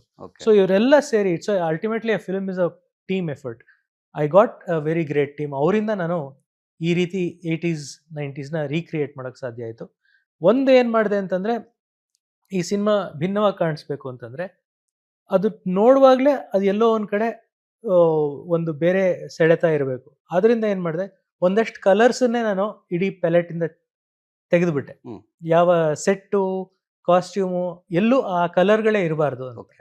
ಸೊ ನಂಬರ್ ಆಫ್ ಕಲರ್ಸ್ನ ರೆಸ್ಟ್ರಿಕ್ಟ್ ಮಾಡಕ್ಬಿಟ್ಟೆ. ಬ್ಲೂ, ಗ್ರೀನ್, ಪಿಂಕ್, ಯೆಲ್ಲೋ, ಈ ಥರ ಕಲರ್ಸ್ನ ಬರೀ ಹೀರೋಯಿನ್ನು ಹಾಕೋಬೋದು. ಮತ್ತು ಕತ್ತಿ ಅಂತ ಒಂದು ಕ್ಯಾರೆಕ್ಟರ್ ಇದೆ, ವಿನಯ್ ಗೌಡ ಅವರು ಪ್ಲೇ ಮಾಡುವಂಥ ಕ್ಯಾರೆಕ್ಟರ್. ಆ 2 ಕ್ಯಾರೆಕ್ಟರ್ ಬಿಟ್ಟರೆ ಇನ್ಯಾರು ಆ ಕಲರ್ಸ್ನ ಬಳಸಲೇಬಾರ್ದು ಅಂತಂದಾಗ ಅವಾಗ ಏನಾಗುತ್ತೆ, ಒಂದು ಸಿನಿಮಾ ನೋಡಿದಾಗ ಒಂದಷ್ಟು ಕಲರ್ಸ್ ಇಲ್ದಿದ್ದಾಗ ಇದೇನೋ ಬೇರೆ ಥರ ಕಾಣಿಸುತ್ತೆ ಅಂತ ಸಬ್ಕಾನ್ಷಿಯಸ್ಲಿ ಅನಿಸುತ್ತೆ. ಆ ಎಫೆಕ್ಟು ಬಲರಾಮಂದಿರ್ಗಳು ಕ್ರಿಯೇಟ್ ಮಾಡಿದೆ. ಓಕೆ, ಆ ದಿನಗಳು ಸರ್, ಅಂದರೆ ರಿಯಲ್ ಸ್ಟೋರಿ, ಈ ಒಂದು ಅಂದರೆ ಅಗ್ನಿಶೀಧರ್ ಅವರು ಬರೆದಂತಹ ಪುಸ್ತಕದ ಎಳೆ ಇಟ್ಕೊಂಡು ಮಾಡಿರೋದು. ಸೊ ಇದರಲ್ಲಿ ಬಲರಾಮನ ದಿನಗಳಲ್ಲಿ ಏನಾದರೂ ಅಂದರೆ ಪಾಸಿಬಲ್ ಇದೆಯಾ, ಅಂದರೆ ರಿಯಲ್ ರೋಡಿಗಳಾಗಿರ್ಬೋದು, ಆ ಥರ ರಿಯಲ್ ಸ್ಟೋರಿ ಏನಾದರೂ ಇದೆಯಾ ಅಂತ ಇದರಲ್ಲಿ? ರಿಯಲ್ ಸ್ಟೋರಿಯನ್ನ ಇನ್ಸ್ಪಿರೇಷನ್ ಇದೆ. ಓಕೆ, ಸತ್ಯ ಘಟನೆಗಳ, ಸತ್ಯ ವ್ಯಕ್ತಿಗಳ ಸ್ಫೂರ್ತಿ ಈ ಸಿನಿಮಾಗೆ ಖಂಡಿತ ಇದೆ. ಓಕೆ, ಈ ಸಿನಿಮಾ ಸ್ಕ್ರಿಪ್ಟ್ ಬರೆಯೋದಕ್ಕಿಂತ ಮುಂಚೆ ನಾನು ಭೂಗತ ಜಗತ್ತಿಗೆ ಸಂಬಂಧಪಟ್ಟ ಅನೇಕ ಪುಸ್ತಕಗಳನ್ನ ಓದಿದ್ದೀನಿ. ಕನ್ನಡದಲ್ಲಿ ಮಾತ್ರ ಅಲ್ಲ, ಇಡೀ ಭಾರತದ ಬೇರೆ ಬೇರೆ ಜಾಗದ ಕಥೆಗಳನ್ನ ಓದಿದೆ. ಪೊಲೀಸ್ ಆಫೀಸರ್ಗಳನ್ನ ಮೀಟ್ ಮಾಡಿದೆ. Crime journalist Daniel George, one of the top crime reporters ಆವಾಗಿನ ಕಾಲದವರು. ಅವರು ಈ ಎಲ್ಲ ಕ್ಯಾರೆಕ್ಟರ್ಸ್ನ ನೋಡಿದಂಥವ್ರು. ಅವ್ರ ಹತ್ರ ನಾನು ಎಷ್ಟೋ ಸಿಟ್ಟಿಂಗ್ಗಳು ಕೂತೆ, ಅವರು ನನಗೆ ಆ ವಿಚಾರಗಳನ್ನ ಹೇಳ್ಕೊಟ್ರು. ಅವ್ರು ಹೋಗಿ ನನಗೆ ಬೇರೆ ಬೇರೆ ಅಂಡರ್ವರ್ಲ್ಡ್ ಅವ್ರನ್ನ ಪರಿಚಯ ಮಾಡಿಕೊಟ್ರು, ಅವ್ರನ್ನ ಮಾತಾಡಿಸಿದೆ. ಅದೆಲ್ಲ ಸಂಗ್ರಹ ಮಾಡಿ ಕಡೆಗೆ ಒಂದು ಸ್ಕ್ರಿಪ್ಟ್ ರೂಪದಲ್ಲಿ ಇದನ್ನ ಹೆಣೆದಿದ್ದು. ಸೊ ಇನ್ನು ವಿನೋದ್ ಸರ್ಗೆ ಫೈಟಿಂಗ್ ಆಗಲಿ, ಆ್ಯಕ್ಟಿಂಗ್ ಆಗಲಿ ಎಲ್ಲದೂ ಕೂಡ ಮಾಡ್ತಾರೆ. ಅವ್ರಿಗೆ ಒಂದು ನನ್ನ ಪ್ರಕಾರ ಲೈಕ್ ಆಗಲ್ಲ, ಅನ್ಸುತ್ತೆ ಡ್ಯಾನ್ಸು. ಸೊ ಈ ಡ್ಯಾನ್ಸ್ ಇದರಲ್ಲಿ ಟಾಟಾ ಸಾಂಗ್ ಕೂಡ ಇದೆ. ಸೊ ಅದ್ರಲ್ಲಿ ಸ್ಟೆಪ್, ಭರ್ಜರಿಯಾಗಿ ಸ್ಟೆಪ್ ಕೂಡ ಹಾಕಿದಿರಾ. ಸೊ ಆ ಸಾಂಗ್ ಬಗ್ಗೆ ಹೇಳೋದು. ಲೈಕ್ ಆಗಲ್ಲ ಅಂತ ನೀವು ಜಾಸ್ತಿ ಸಾಂಗ್ ಇಷ್ಟಪಡಲ್ವಲ್ಲ ನೀವು? ಯಾರು ಡ್ಯಾನ್ಸ್ ಸಾಂಗ್ ಇಷ್ಟಪಡ್ತೀರಾ? ಡ್ಯಾನ್ಸ್ ಇಲ್ಲ, ನೀವು ಹಳೆ ಸಿನಿಮಾಸ್ ನಂದು ರಿಸರ್ಚ್ ಮಾಡಿಲ್ಲ ಅನ್ಸುತ್ತೆ. ಇಲ್ಲ, ಮಾಡಿ ಹಳೆ ಸಿನಿಮಾಸ್ ಅಂದ್ರೆ, ಬಟ್ ನಾನು ನೋಡಿದಂಗೆ ಡ್ಯಾನ್ಸ್ ನೀವು ಜಾಸ್ತಿ ಅಂದ್ರೆ ಇಷ್ಟಪಡ, ಅಂದ್ರೆ ಫೈಟ್ ಆಗಿರ್ಬೋದು, ಈ ತರದೆಲ್ಲ. ಅಲ್ಲ, ಅವ್ರ ಕಾಲನ್ನ ಬರೀ ಕಿಕ್ ಮಾಡಕ್ಕೋಸ್ಕರ ಯೂಸ್ ಮಾಡ್ತಾರೆ ಅಂತ ಅನ್ಕೊಂಡಿದ್ದೀರಾ? ಇಲ್ಲ, ಆಕ್ಚುಲಿ ಅದು ನೀವು ಕೇಳೋದ್ರಲ್ಲಿ ತಪ್ಪಿಲ್ಲ. ಬಟ್ ಏನಾಗ್ತಿತ್ತು ಅಂದ್ರೆ, ಪಾಯಿಂಟ್ ಆಫ್ ಟೈಮ್ ಪ್ರಭಾಕರ್ ಅವ್ರ ಮಗ ಅಂತ ಬಂದು ಆಕ್ಷನ್ಗೆ ಅದನ್ನ ಸೀಮಿತ ಮಾಡ್ಬಿಟ್ಟಿದ್ರು ನನ್ನನ್ನ. ಓಕೆ, ಸೊ ಅದಕ್ಕೆ ಒತ್ತು ಜಾಸ್ತಿ, ಆಕ್ಷನ್ ಚೆನ್ನಾಗಿ ಮಾಡ್ತಾರೆ ಅಂತ ಒತ್ತು ಜಾಸ್ತಿ ಕೊಟ್ಟು, ಸರಿ ಸಾಂಗ್ಸ್ ಹೆಂಗಾದ್ರೆ ಇಲ್ಲಿ ಪರವಾಗಿಲ್ಲ, ಡ್ಯಾನ್ಸ್ ಅದು ಇದು ಅಂತೇಳಿ. ಬಟ್ ಈ ಸಾಂಗ್ ಬಂದಾಗ I literally had to perform. And Bhushan master choreograph ಮಾಡಿದ್ರು. ನಂದು ಪ್ರೀವಿಯಸ್ ಸಿನಿಮಾ ಅಫ್ಕೋರ್ಸ್ ಮಾದೇವಾಲ್ ಎಲ್ಲೂ ಆ ಥರ ಡ್ಯಾನ್ಸ್ ಆಡೋ ಅಂಥದ್ದು ಯಾವುದೂ ಸಿಚುವೇಶನ್ ಇಲ್ಲ, ಬಿಕಾಸ್ ಅದು ಆ ಕ್ಯಾರೆಕ್ಟ್ರೇ ಆ ಥರ ಇಲ್ಲ. ಸೊ ಆ ಕ್ಯಾರೆಕ್ಟರ್ಗಳು ಸಿಕ್ಕಿದಾಗ ಅಫ್ಕೋರ್ಸ್ ಡ್ಯಾನ್ಸ್ ಮಾಡಿದ್ದೀನಿ. ನನ್ನ ನೆಕ್ಸ್ಟ್ ನಮ್ಮ ಓನ್ ಪ್ರೊಡಕ್ಷನ್ ರಾಘವ ಲಂಕಾಸುರ ಅಂತ ಬರ್ತಿದೆ, ಅದರಲ್ಲಿ ಒಂದು ಸಾಂಗ್ ಬಿಟ್ಟಿದ್ದೀವಿ. ಅದು ತುಂಬ ಚೆನ್ನಾಗಿ ಡ್ಯಾನ್ಸ್ ಎಲ್ಲ ಆಡಿರೋದು ಮೋಹನ್ ಮಾಸ್ಟರ್ ನಾನು ಕೊರಿಯೋಗ್ರಾಫ್ ಮಾಡಿದ್ದು. ಸೊ ಅಫ್ಕೋರ್ಸ್ ಡ್ಯಾನ್ಸ್ ಇಷ್ಟ ಆಗುತ್ತೆ. ಇಷ್ಟ ಆಗಲ್ಲ ಅಂತಲ್ಲ, ಒಬ್ಬ ಆ್ಯಕ್ಟರ್ಗೆ, ಒಬ್ಬ ನಟನಿಗೆ ಇದು ಇಷ್ಟ ಆಗಲ್ಲ ಅಷ್ಟಾಗಲ್ಲ ಅಂತ ಯಾವತ್ತೂ ನನ್ನ ಕೈಯಲ್ಲಿ ಆಗಲ್ಲ ಅಂತ ಯಾವತ್ತೂ ಇರಬಾರ್ದು. We have to love our job ಖಂಡಿತ. ಆ್ಯಂಡ್ ನನಗೆ ಭೂಷಣ್ ಮಾಸ್ಟರು, ಅದಾದಮೇಲೆ ಜೈ ಅಂತ ಅವ್ರ ಅಸಿಸ್ಟೆಂಟ್ ಹುಡುಗ, ದೇ ಸಪೋರ್ಟೆಡ್ ಮೀ.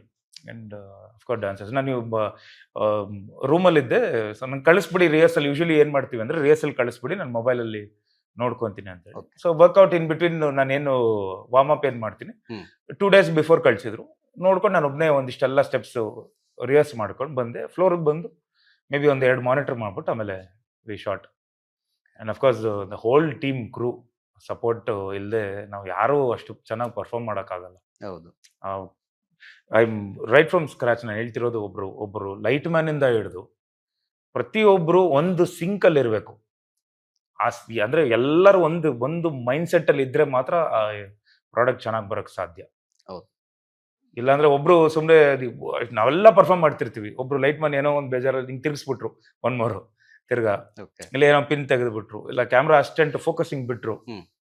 ಸೊ ಎಲ್ಲರೂ ಒಂದು ಟೇಕ್ ಅಂದಾಗ ಅದಷ್ಟು mind sync at a time start. Camera ಅಂದಾಗ ಎಲ್ಲರೂ ಆ ಶಾರ್ಟ್ ಆಗಲಿ ಆ ಸೀನ್ ಆಗಲಿ ಯಾರು ಪರ್ಫಾರ್ಮ್ ಮಾಡ್ತಿದ್ದಾರೆ ಅವರಿಂದ ಎಲ್ಲರೂ ಒಂದೇ ಒಂದು ಮನಸ್ಥಿತಿಯಲ್ಲಿ ಇದ್ರೆ ಮಾತ್ರ ಒಂದು ಶಾರ್ಟ್ ಚೆನ್ನಾಗಿ ಬರೋಕ್ಕೆ ಸಾಧ್ಯ. ಖಂಡಿತ. ಚೈತನ್ಯ ಸರ್ ಅಂದರೆ ವಿನೋದ್ ಸರ್ ಖಂಡಿತ ಅದ್ಭುತ ನಟ, ಅದರಲ್ಲಿ ಯಾವುದೇ ಮಾತಿಲ್ಲ. ಸೊ ಬಲರಾಮನ ದಿನಗಳು ಈ ಒಂದು ಕಾನ್ಸೆಪ್ಟ್, ಈ ಒಂದು ಕತೆಗೆ ಇವ್ರನ್ನ ಆಯ್ಕೆ ಮಾಡ್ಕೊಂಡಿರೋ ಕಾರಣ ಏನು, ಉದ್ದೇಶ? ನನಗೆ ವಿನೋದ್ ಪ್ರಭಾಕರ್ ಅವ್ರ ಜೊತೆ ಕೆಲಸ ಮಾಡಬೇಕು ಅಂತ ಹಲವಾರು ವರ್ಷಗಳಿಂದ ಆಸೆ ಇತ್ತು, ಅವರು ಟೈಸನ್ ಸಿನಿಮಾ ನೋಡಿದಾಗಿಂದ. ಆದರೆ ನನಗೆ ಆ ಸದಾವಕಾಶ ಒದಗಿ ಬಂದಿರಲಿಲ್ಲ. ಅದು ಬಂದಿದ್ದು ಶ್ರೇಯಸ್ ಅವ್ರು ನಾನು ಬಂದು ಅಪ್ರೋಚ್ ಮಾಡಿದಾಗ, ಅವರು ಬಲರಾಮನ್ ಬಗ್ಗೆ ಸಿನಿಮಾ ಮಾಡಬೇಕು ಅಂತಿದ್ದೀವಿ, ವಿನೋದ್ ಪ್ರಭಾಕರ್ ಅವ್ರನ್ನೇ ಇಟ್ಕೊಂಡು ಮಾಡಬೇಕು ಅಂತೀವಿ ಅಂತಂದಾಗ, ಬಲರಾಮನ ಪಾತ್ರಕ್ಕೆ ನೀವು ಈ ಟೀಸರ್ ಕೆಳಗೆ ಎಷ್ಟೋ ಜನ ಕಮೆಂಟ್ ಕೂಡ ಮಾಡಿದ್ದಾರೆ, ಬಲರಾಮನ ಪಾತ್ರಕ್ಕೆ ವಿನೋದ್ ಪ್ರಭಾಕರ್ ಅವ್ರು ಬಿಟ್ಟು ಇನ್ಯಾರೂ ಬಹುಶಃ ಸೂಟ್ ಆಗೋದಿಲ್ಲ ಅನ್ನೋ ಥರ ಇತ್ತು ಒಂದು. And he is a great actor. ಅವ್ರ ಜೊತೆ ವರ್ಕ್ ಮಾಡ್ತಾ ನಾನು I learn so much from him. ಅವರು the way he works and dedication. ಅವ್ರು ಈಗ ತಾನೇ ಹೇಳಿದ್ರು, ನನಗೆ ಒಬ್ಬ ನಟನಿಗೆ ಇದಾಗೋದಿಲ್ಲ ಅಂತ ಏನೂ ಇಲ್ಲ ಅಂತ. ಹಲವಾರು ನಟರಿಗೆ ಇದಾಗತ್ತೆ ಇದಾಗಲ್ಲ ಅಂತ ಇರ್ಬೋದು, ಆದರೆ ವಿನೋದ್ ಪ್ರಭಾಕರ್ ಅವ್ರಿಗಂತೂ ಯಾವುದೂ ಆಗಲ್ಲ ಅನ್ನೋದಿಲ್ಲ. He has great comic timing, he has great, ಅವರು is a master at stunt sequences. Dance ಎಷ್ಟು ಚೆನ್ನಾಗಿ ಮಾಡಿದ್ದಾರೆ ಅಂತ ಟಾಟಾ ಟಾಟಾ ಹಾಡು ನೋಡಿದ್ರೆ ಗೊತ್ತಾಗುತ್ತೆ. ಮಾದೇವ ನೋಡಿದ್ರೆ ಒಂದು ರೀತಿಯ ರುದ್ರಾವತಾರದ ಪರ್ಫಾರ್ಮೆನ್ಸ್ ನೀವು ಮಾದೇವ ಅಲ್ಲಿ ನೋಡ್ಬೋದು, ನೆಲ್ಸನ್ ಟ್ರೈಲರ್ ಅಲ್ಲಿ ನಿಮ್ಗೆ ಕಾಣಿಸುತ್ತೆ. ಆದರೆ ಅದರ ಆಪೋಸಿಟ್ ಸೈಡ್ ಆಫ್ ಸ್ಪೆಕ್ಟ್ರಮ್ ಅಂದರೆ ನಮ್ಮ ಬಲರಾಮನ ದಿನಗಳಲ್ಲಿ ಬಹಳ ರಿಸ್ಟ್ರೈನ್ಡ್ ಆದಂಥ, ಬಹಳ ಸಟ್ಲ್ ಆದಂಥ, ಕಂಟ್ರೋಲ್ಡ್ ಆದಂಥ ಆ್ಯಕ್ಟಿಂಗ್ನ ಅವರು ತೋರಿಸಿದ್ದಾರೆ. ಸೊ ಇವರು one of those versatile actors who has enormous possibilities. ಅದರಲ್ಲಿ ಒಂದು ಪಾಸಿಬಿಲಿಟಿಯನ್ನು ನಾವು ಬಲರಾಮನ ದಿನಗಳಲ್ಲಿ ಶೋಕೇಸ್ ಮಾಡೋಕ್ಕಾಗಿದೆ. ಇನ್ನೂ ಬಹಳ ಇದೆ ಈ ಬತ್ತಳಿಕೆಯಲ್ಲಿ ಅಂತ ಹೇಳೋಕೆ ಇಷ್ಟ. Thank you so much. Thank you. So director ಕಡೆಯಿಂದ ಒಂದು ಶಬಾಷ್ಗಿರಿ ಬಂದರೆ ಅದು ಎಲ್ಲದೂ ಕೂಡ ಸಾರ್ಥಕ ಅಂತ ಅಲ್ಲಿಗೆ ಅರ್ಥ. ಸೊ ಇದ್ರ ನಡುವೆ ಇನ್ನೊಂದು ವಿಚಾರ ಸರ್, ಅಂದರೆ ಇಲ್ಲಿವರೆಗೂ 25 ಸಿನಿಮಾ ಮಾಡಿದ್ರ. ಸೊ ನಿಮ್ಮದೇ ಆದಂಥ ಶ್ರಮ, ಆ್ಯಕ್ಟಿಂಗ್ ಇರ್ಬೋದು, ಪ್ರತಿಯೊಂದು ಇದರಲ್ಲಿ ನಿಮ್ಮ ಶ್ರಮ ಇದ್ದೇ ಇರುತ್ತೆ. ಸೊ ಇವಾಗ ಸ್ಯಾಂಡಲ್ವುಡಲ್ಲಿ ಒಂದು ವಿಚಾರ ಚರ್ಚೆ ಇದೆ ಅಂತೇನಂದರೆ ನೆಪೋಟಿಸಮ್ ಮೂಲಕ ಕೆಲವರು ಎಂಟ್ರಿ ಆಗ್ತಿದ್ದಾರೆ ಸ್ಯಾಂಡಲ್ವುಡ್ಗೆ ಅನ್ನೋ ಥರ. ಅದು ಬೇಕಾ ಬೇಡವಾ ಅನ್ನೋದು ತುಂಬ ಪರವಿರೋಧ ಚರ್ಚೆ ಆಗ್ತಿದೆ. ಸೊ ಇದ್ರ ಬಗ್ಗೆ ನೀವೇನು ಹೇಳ್ತೀರಾ? ಸರ್, ಅವಕಾಶಗಳು ಈಸಿ ಇರುತ್ತೆ ಸರ್. ಒಬ್ಬ ಸ್ಟಾರ್ ಕಿಡ್ಗೆ ಅವಕಾಶಗಳು ತುಂಬ ಈಸಿ ಇರುತ್ತೆ. ಅಂದರೆ entry will be very easy. ನಿಮಗೆ ಓಕೆ ಅವ್ರ ಮಗ ಬರ್ತಿದ್ದಾರೆ, ಇವ್ರ ಮಗ ಬರ್ತಿದ್ದಾರೆ ಅಂತ ತುಂಬ ಈಸಿ ಇರುತ್ತೆ. ರೆಕಗ್ನಿಷನ್ ತುಂಬ ಈಸಿ ಇರುತ್ತೆ. ಓಕೆ. ಆದರೆ ಥಿಯೇಟ್ರ್ ಒಳಗಡೆ ಬಂದ ಮೇಲೆ, ಮಾರ್ನಿಂಗ್ ಶೋ ಆದಮೇಲೆ ಮ್ಯಾಟ್ನಿ ಶೋಗೆ ಜನ ಕರ್ಸೋದು ನನ್ನೊಬ್ಬನಿಗೆ, ಅಂದರೆ ಯಾವೊಬ್ಬ ನಟ ಆಗಲಿ ಅವರ ಕೇಪಬಿಲಿಟಿ ಮೇಲೆನೆ ಹೋಗುತ್ತೆ ಹೊರತು ಯಾರ ತಂದೆ ಮಗ ಆ ಥರ ಇದ್ದಿದ್ರೆ ನನ್ನ ಸಿನಿಮಾ ಇವತ್ತಿಗೆ 25ನೇ ಸಿನಿಮಾ ಅಲ್ಲ ಸರ್, 250 ಸಿನಿಮಾ ನಾನು ಮಾಡೋದಿತ್ತಲ್ಲ. ಹೌದು. ಪ್ರಭಾಕರ್ ಮಗ ಅಂದ ತಕ್ಷಣ ಅಷ್ಟು ಮಾಡ್ಬೋದಿತ್ತಲ್ಲ. ಬಿಕಾಸ್ ನನ್ನ ಫಸ್ಟ್ ಸಿನಿಮಾನೇ ಅಟರ್ ಫ್ಲಾಪ್ ಸಿನಿಮಾ. ಅಲ್ಲಿಂದ ಫ್ಲಾಪ್ಸೇ ಕೊಟ್ಕೊಂಡ್ಬಂದಿದ್ದೀನಿ. ಅಂದರೆ ನಮಗೆ ಜನರ ಹತ್ರ ಆಗೋವಂಥ ಅವಕಾಶಗಳು ಈಸಿ ಇರುತ್ತೆ. ಇಂಥವ್ರ ಮಗ ಅಂತ ಹೇಳಿ ಆ ನಂಬಿಕೆ ಇರಬಹುದು. ಆದರೆ ಅದನ್ನ ಕಾಪಾಡ್ಕೊಳ್ಳೋ ಶಕ್ತಿ, ಅದನ್ನ ಅಷ್ಟು ಡೆಡಿಕೇಶನ್ ಇಂದ I have to be so dedication, discipline and determination. ಇಲ್ಲ ನಮ್ಗೆ ಆಗಲಿಲ್ಲ ಅಂದರೆ. ಆ್ಯಂಡ್ ಅಫ್ಕೋರ್ಸ್ ಇನ್ನೊಂದು ಹೇಳ್ತೀನಿ sir, star kids have to work ದುಪ್ಪಟ್ಟು, ಡಬಲ್ ಟ್ರಿಪಲ್ ಟೈಮ್ ವರ್ಕ್ ಮಾಡಬೇಕು. ಯಾಕಂದರೆ ನಮ್ಮ ತಂದೆ ತುಂಬ ದೊಡ್ಡ ಹೆಸರು ಮಾಡಿದಾಗ ಅದು ಅಷ್ಟು ನಮ್ಮ ಮೇಲೆ ಫಸ್ಟ್ ಸಿನಿಮಾದಲ್ಲೇ ನೋಡೋಕೆ ಬರ್ತಾರೆ. ಅಷ್ಟು ನಮ್ಮ ಮೇಲೆ ಹೊರೆ ಇರುತ್ತೆ. ಈ ಸೀನ್ ನಿಮ್ ತಂದೆಯವ್ರು ಹಿಂಗ್ ಮಾಡ್ತಿದ್ರು, ಈ ಸೀನ್ ಹಿಂಗ್ ಮಾಡ್ತಿದ್ರು. ಹೌದು. ಅಷ್ಟು ಹೊಸಬ್ರಿಗೆ ಅಫ್ಕೋರ್ಸ್ ಆ ಹೆಸರು ಹಿಂದೆ ಯಾವ ಹೆಸರು ಇಲ್ಲ ಅಂದ್ರೆ you will not have any expectation. ಹೊಸ ಹುಡುಗ ಸ್ವಲ್ಪ ಚೆನ್ನಾಗಿ ಮಾಡಿದ್ರೆ ತುಂಬಾ ಚೆನ್ನಾಗಿ ಮಾಡ್ತಿದ್ದಾನ ಅಂತ ಹೌದು ಆಗುತ್ತೆ. ಬಟ್ ಒಬ್ಬ ಸ್ಟಾರ್ ಕಿಡ್ ಅಂಡ್ ಅಫ್ಕೋರ್ಸ್ ದೊಡ್ಡ ಸೂಪರ್ ಸ್ಟಾರ್ ಕಿಡ್ ಎಲ್ಲ ನಿಮಗೆ ಅವ್ರ ತಂದೆ ಆಗ್ಲಿ ಅಥವಾ ತಾಯಿ ಆಗ್ಲಿ ಅಥವಾ ಯಾರೇ ಆಗಿರ್ಲಿ ಅವರ ಒಂದು ಸಕ್ಸಸರ್ ಅಂತ ನಾವು ಬಂದಾಗ we have to work triple times and we have to be ready for failures. ಫೇಲ್ಯೂರ್ನ ನಾನು ಎದುರಿಸ್ತೀನಿ ಅಂತ ಮನ್ಸಲ್ಲಿ ಆ ಒಂದು ಸ್ಟ್ರಾಂಗ್ ಆಗ ಮನ್ಸನ್ನ ನೀವು ಇದ್ರೆ ಮಾತ್ರ then you can enter. So nepotism ಅದು ಅವ್ರು ಬಂದಿದ ತಕ್ಷಣ ಅಕ್ಸೆಪ್ಟ್ ಮಾಡ್ತಾರೆ ಅನ್ನೋದು ಸುಳ್ಳು ಸರ್. ಅವ್ರ ಮಗ ಬಂದ್ರು ಅಕ್ಸೆಪ್ಟ್ ಮಾಡ್ಬಿಡ್ತಾರೆ, ಇವ್ರ ಮಗ ಬಂದ್ರು ಅಥವಾ ಅವ್ರ ಮಗಳು ಬಂದ್ರು ಇವ್ರ ಮಗಳು ಬಂದ್ರು, ಸುಳ್ಳು ಅದು. ಓಕೆ. ಟ್ಯಾಲೆಂಟ್ ಇದ್ರೆ ಯಾರು ಬೇಕಾದ್ರೂ ಇಲ್ಲಿರ್ಬೋದು. ಇಂಡಸ್ಟ್ರಿ ಕಲಾದೇವಿ ಎಲ್ಲರನ್ನೂ ಕೈ ಬೀಸಿ ಕರೀತಾರೆ, ಕೆಲವರು ಮಾತ್ರ ಆರಿಸ್ಕೊಂತಾರೆ. ಸೊ ಅದೇ ತರ ನಿಮ್ಮಲ್ಲಿ ಕಲೆ ಇತ್ತು ಅಂದ್ರೆ ಯಾರು ಬೇಕಾದ್ರೂ ಬೆಳಿಬೋದು. ಆ ತರ ಬಿಗ್ಗೆಸ್ಟ್ ಎಕ್ಸಾಂಪಲ್ಸ್ ಸರ್ ನಮ್ಗೆ, ಬಿಗ್ಗೆಸ್ಟ್ ಎಕ್ಸಾಂಪಲ್ಸ್. ಈಗ ನನ್ನ ತಂದೆ, ಬೇರೆಯವ್ರು ಬೇಡ, ಯಾಕಂದ್ರೆ ಏನೋ ಬೇರೆಯವ್ರು ಯಾಕೆ ಕಂಪೇರ್ ಮಾಡ್ಕೊಂಡ್ರು ಅದಿದು ಅಂತ ಏನೋ ಬರೋದು. ನಮ್ಮ ತಂದೆಯವರು ಈ came from a scratch. Yellow body building ಏನೋ ಮಾಡ್ಕೊಂಡು ಗರಡಿ ಮನೇಲಿ ಇದ್ದವರು ಈ ಪ್ಯಾನ್ ಇಂಡಿಯಾ ಸ್ಟಾರ್ ಆಗಿ 450 ಸಿನಿಮಾ ಪ್ಲಸ್ ಮಾಡಿ 150 ಸಿನಿಮಾ ಕನ್ನಡದಲ್ಲಿ ಮಾಡಿ ಒಂದು 43 ಸಿನಿಮಾ ತೆಲುಗು ತಮಿಳ್ ಬೇಡಿಕೆಯ ಒಬ್ಬ ನಟ ಹೆಂಗ್ರು ಇಟ್ಸ್ ಓನ್ಲಿ ಟ್ಯಾಲೆಂಟ್.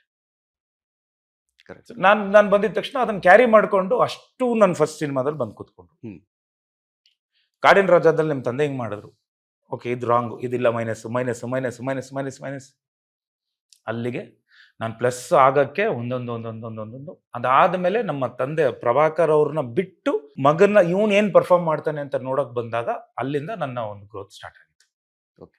ಸೊ ಅಂದ್ರೆ ವಿನೋದ್ ಅವರು ಪ್ರತಿ ಪಾತ್ರಕ್ಕೂ ಕೂಡ ಡೆಡಿಕೇಶನ್ 100% ಹಾಕ್ತಾರೆ ಅಂತ. ಸೊ ಈ ಬಲರಾಮನ ದಿನಗಳು ಪಾತ್ರದಲ್ಲಿ ಯಾವ ತರ ಫಿಸಿಕಲ್ ಆಗಿರ್ಬೋದು, ಅಂದ್ರೆ ಆ ಪಾತ್ರದ ಬಗ್ಗೆ ಪರಾಕಾಯ ಪ್ರವೇಶ ಆಗಿರ್ಬೋದು, ಯಾವ ತರ ನಿಮ್ದು ಪ್ಲಾನ್ ಇತ್ತು ಅಂತ?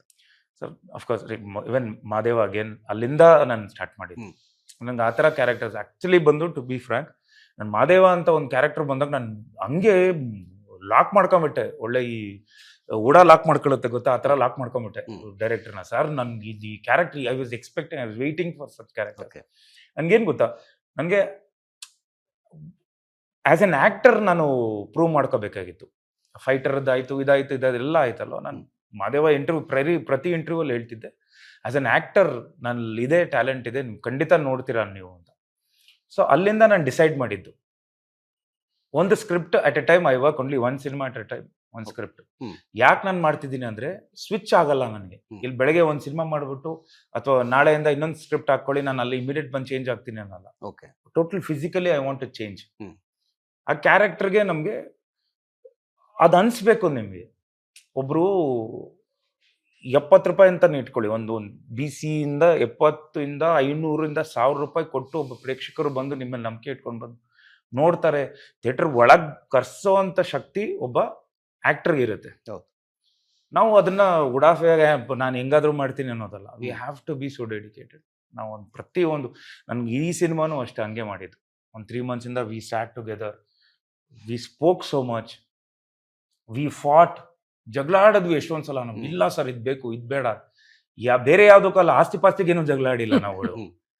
ಬಂದ್ರೆ ಈ ಸ್ಕ್ರಿಪ್ಟ್ ಸರ್ ಹಿಂಗ್ ಮಾಡೋಣ, ನನಗೆ ಚೆನ್ನಾಗಿಲ್ಲ ಅಂತ, ಚೆನ್ನಾಗಿತ್ತು ಸರ್ ಇದು ಹಿಂಗಿರ್ಲಿ.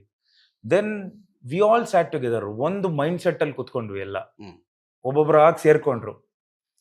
ಸೊ ದಟ್ ಈಸ್, ನಾನು ರೆಡಿ ಆಗೋದು ಇಂಪಾರ್ಟೆಂಟ್ ಅಲ್ಲ, ನಮ್ ಟೀಮ್ ರೆಡಿ ಆದ್ವಿ. It is not just me, Balarama it is not me, team. ನಮ್ಗೆ ಆ ಥರ ಟೀಮು. ಇವ್ರು ಏನ್ ಹೇಳ್ತಾರೋ, ನಾನು ಕ್ಲೀನಾಗಿ ಕಟ್ ಮಾಡಿ ಚಾಪ್ ಮಾಡಿ, ಇಲ್ಲಾಂದ್ರೆ ಕೂದಲೆಲ್ಲ ಹಂಗೆ ಕೆದರ್ಕೊಂಬಂದ್ರೆ ಬೇರೆ ಥರ ಇರುತ್ತೆ. ನನ್ಗೆ ಹಿಂಗೆ ಬೇಕು ಅಂತ ಹಿ ಹ್ಯಾಸ್ ಚಿಸಲ್ಡ್ ಮೀ. ಇವ್ರು ನನ್ಗೆ ಹಿಂಗೆ ಬೇಕು ಅಂತ ಹೇಳಿದಾಗ ನಾನು ಅವ್ರಿಗೆ ಏನು ಬೇಕು ರೆಡಿಯಾಗಿ. And I don't have this habit off cut ಅಂದ ತಕ್ಷಣ ಓಡೋಗಿ ಮಾನಿಟರ್ ನಿಂತ್ಕೊಂಡು ನಾನು ಏನು ಮಾಡಿದ್ದೀನಿ, ನಾನು ಸೂಪರ್ ಆಗಿ ಮಾಡಿ ನಾನು ನೋಡೋದೇ ಇಲ್ಲ. ಇಫ್ ಐ ಆಮ್ ಸೀಯಿಂಗ್, ನಾನು ಬೇರೆ ಆ ಫುಲ್ ಫ್ರೇಮ್ ಒಳಗಡೆ ಟೆಕ್ನಿಕಲ್ ಆಸ್ಪೆಕ್ಟ್ಸ್ ನೋಡ್ತೀನಿ. ಫೋಕಸ್ ಹೋಗಿದೆ, ಅದು ಹೋಗಿದೆ, ಸರ್ ಇದೊಂದು ಮಾಡೋಣ, ಅವ್ರು will be ready to accept that. ಈ ಫ್ರೇಮ್ ಒಳಗಡೆ ಹೆಂಗ್ ಬಂದಿದೆ, ಇದನ್ನ ಏನ್ ಎರೈಸ್ ಮಾಡೋಣ, ಇಲ್ಲ ಝೂಮ್ ಮಾಡ್ಕೊಳ್ಳೋಣ, ಆಪ್ಟಿಕ್ ಝೂಮ್ ಮಾಡ್ಬೋದಾ ಅಥವಾ ಫ್ರೇಮ್ ಎಕ್ಸ್ಟೆಂಡ್ ಮಾಡ್ಕೋಬೋದಾ, ಇಷ್ಟು ನೋಡ್ತೀನಿ ಹೊರತು ನನ್ನ ಪರ್ಫಾರ್ಮೆನ್ಸ್ ಜಡ್ಜ್ ಮಾಡೋದು ನನ್ನ ಡೈರೆಕ್ಟರ್. ನಾನು ಅವ್ರು ಏನ್ ಹೇಳ್ತಾರೋ ನಾನು ಇವತ್ತೇನು ನನ್ನ ಬಲರಾಮನಾಗ ನೀವು ಏನು ನೋಡ್ತಿದ್ದೀರೋ it is only Chaitanya sir ಅವರು ನನಗೆ ಇದು ಓಕೆ, ಇದು ಬೇಡ, ಇಷ್ಟು ಮಾಡು, ಇಷ್ಟರಲ್ಲಿ ಮಾಡು ಅಂದಾಗ ಅದ್ರ ಒಳಗಡೆ ನಾನು ನನ್ನತನ ಏನು ತಂದು ಅದರಲ್ಲಿ ನಾನು ಮಾಡ್ತೀನಿ. Okay. So that was my preparation. ಇನ್ನು ಚೇತನ್ ಸರ್ ಅವರೇ, ನಾವಂತೂ 80s 90ಸ್ದು ಆ ಒಂದು ಬೆಂಗಳೂರು ಆಗಿರ್ಬೋದು, ಆ ಮನೆಗಳು, ಆ ಕಾರ್ಗಳು, ಆ ಏರಿಯಾ ರೋಡ್ ನೋಡಕ್ ಸಾಧ್ಯನೇ ಆಗಿಲ್ಲ. ಆದ್ರೂ ಕೂಡ ಈಗೆಲ್ಲೋ ಕೆಲವು ಸಿನಿಮಾಗಳು ವಿಡಿಯೋಗಳು ಎಲ್ಲೋ ಅಪರೂಪಕ್ಕೆ ನೋಡ್ತೀವಿ. ಸೊ ಬಲರಾಮನ ದಿನಗಳು ಅದೇ ಟೈಮ್ದು ಸಿನಿಮಾ ಆಗಿರೋದ್ರಿಂದ ಅಲ್ಲೇನಾದ್ರೂ ನಾವು ಆ ವಿಂಟೇಜು ಬೆಂಗಳೂರು, ಆ ಒಂದು ರೆಟ್ರೋ ಶೈಲಿ ಬೆಂಗಳೂರು ರೋಡ್ಗಳು ಅದನ್ನೇನಾದ್ರು ನೋಡೋ ಚಾನ್ಸ್ ಇದೆಯಾ ಅಂತ?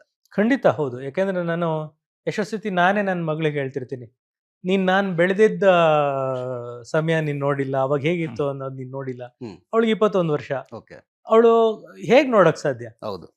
ಎಷ್ಟೋ ಜನಕ್ಕೆ ಅವ್ರ ಅಪ್ಪ ಅಮ್ಮಂದಿರಿಂದ ಕೇಳಿರ್ತಾರೆ 80ನೇ ದಶಕದಲ್ಲಿ ಹೀಗಿತ್ತು, 90ನೇ ದಶಕದಲ್ಲಿ ಹೀಗಿತ್ತು ಅಂತ. ಆದ್ರೆ ಅದ್ ನೋಡ್ಬೇಕು ಅಂತ ಆಸೆ ಇರುತ್ತೆ. ಆ ನೋಡುವ ಅವಕಾಶವನ್ನ ಬಲರಾಮನ ದಿನಗಳು ಕಲ್ಪಿಸ್ಕೊಡ್ತಿದೆ. ಯಾಕೆಂದ್ರೆ it is going to be a trip down the memory lane. It is going to be nostalgic. ಆ ಕಾಲವನ್ನ ಕಟ್ಟಿ ಆಗ ಹೇಗಿತ್ತು ಬೆಂಗಳೂರು ಅನ್ನೋದನ್ನ ನಿಮ್ಗೆ ತೋರಿಸುತ್ತೆ. ಆ ಒಂದು 2 ಗಂಟೆ ಕಾಲ ನೀವು ಥಿಯೇಟರ್ ಒಳಗೆ ಇರುವಾಗ ಆ ಬೆಂಗಳೂರಿನಲ್ಲಿ ಇದ್ದು ನೀವು ಹೊರಗೆ ಬರ್ತೀರಾ ಅಂತ ನಾನು ಆಶ್ವಾಸನೆ ಕೊಡ್ಬೋದು. ಓಕೆ. ಅಂದ್ರೆ ಸಿನಿಮಾದಲ್ಲಿ ಎಷ್ಟು ಸಾಂಗ್ಗಳಿದೆ? ಒಟ್ಟು 7 ಹಾಡುಗಳಿದೆ ಸಿನಿಮಾದಲ್ಲಿ. ನಾವು 5 ಹಾಡು ಅಂತ ಹೋಗಿದ್ದು. ಆದ್ರೆ ಸಂತೋಷ್ ನಾರಾಯಣ್ ಅವರು ಎಂತ ಒಂದ್ ರೀತಿ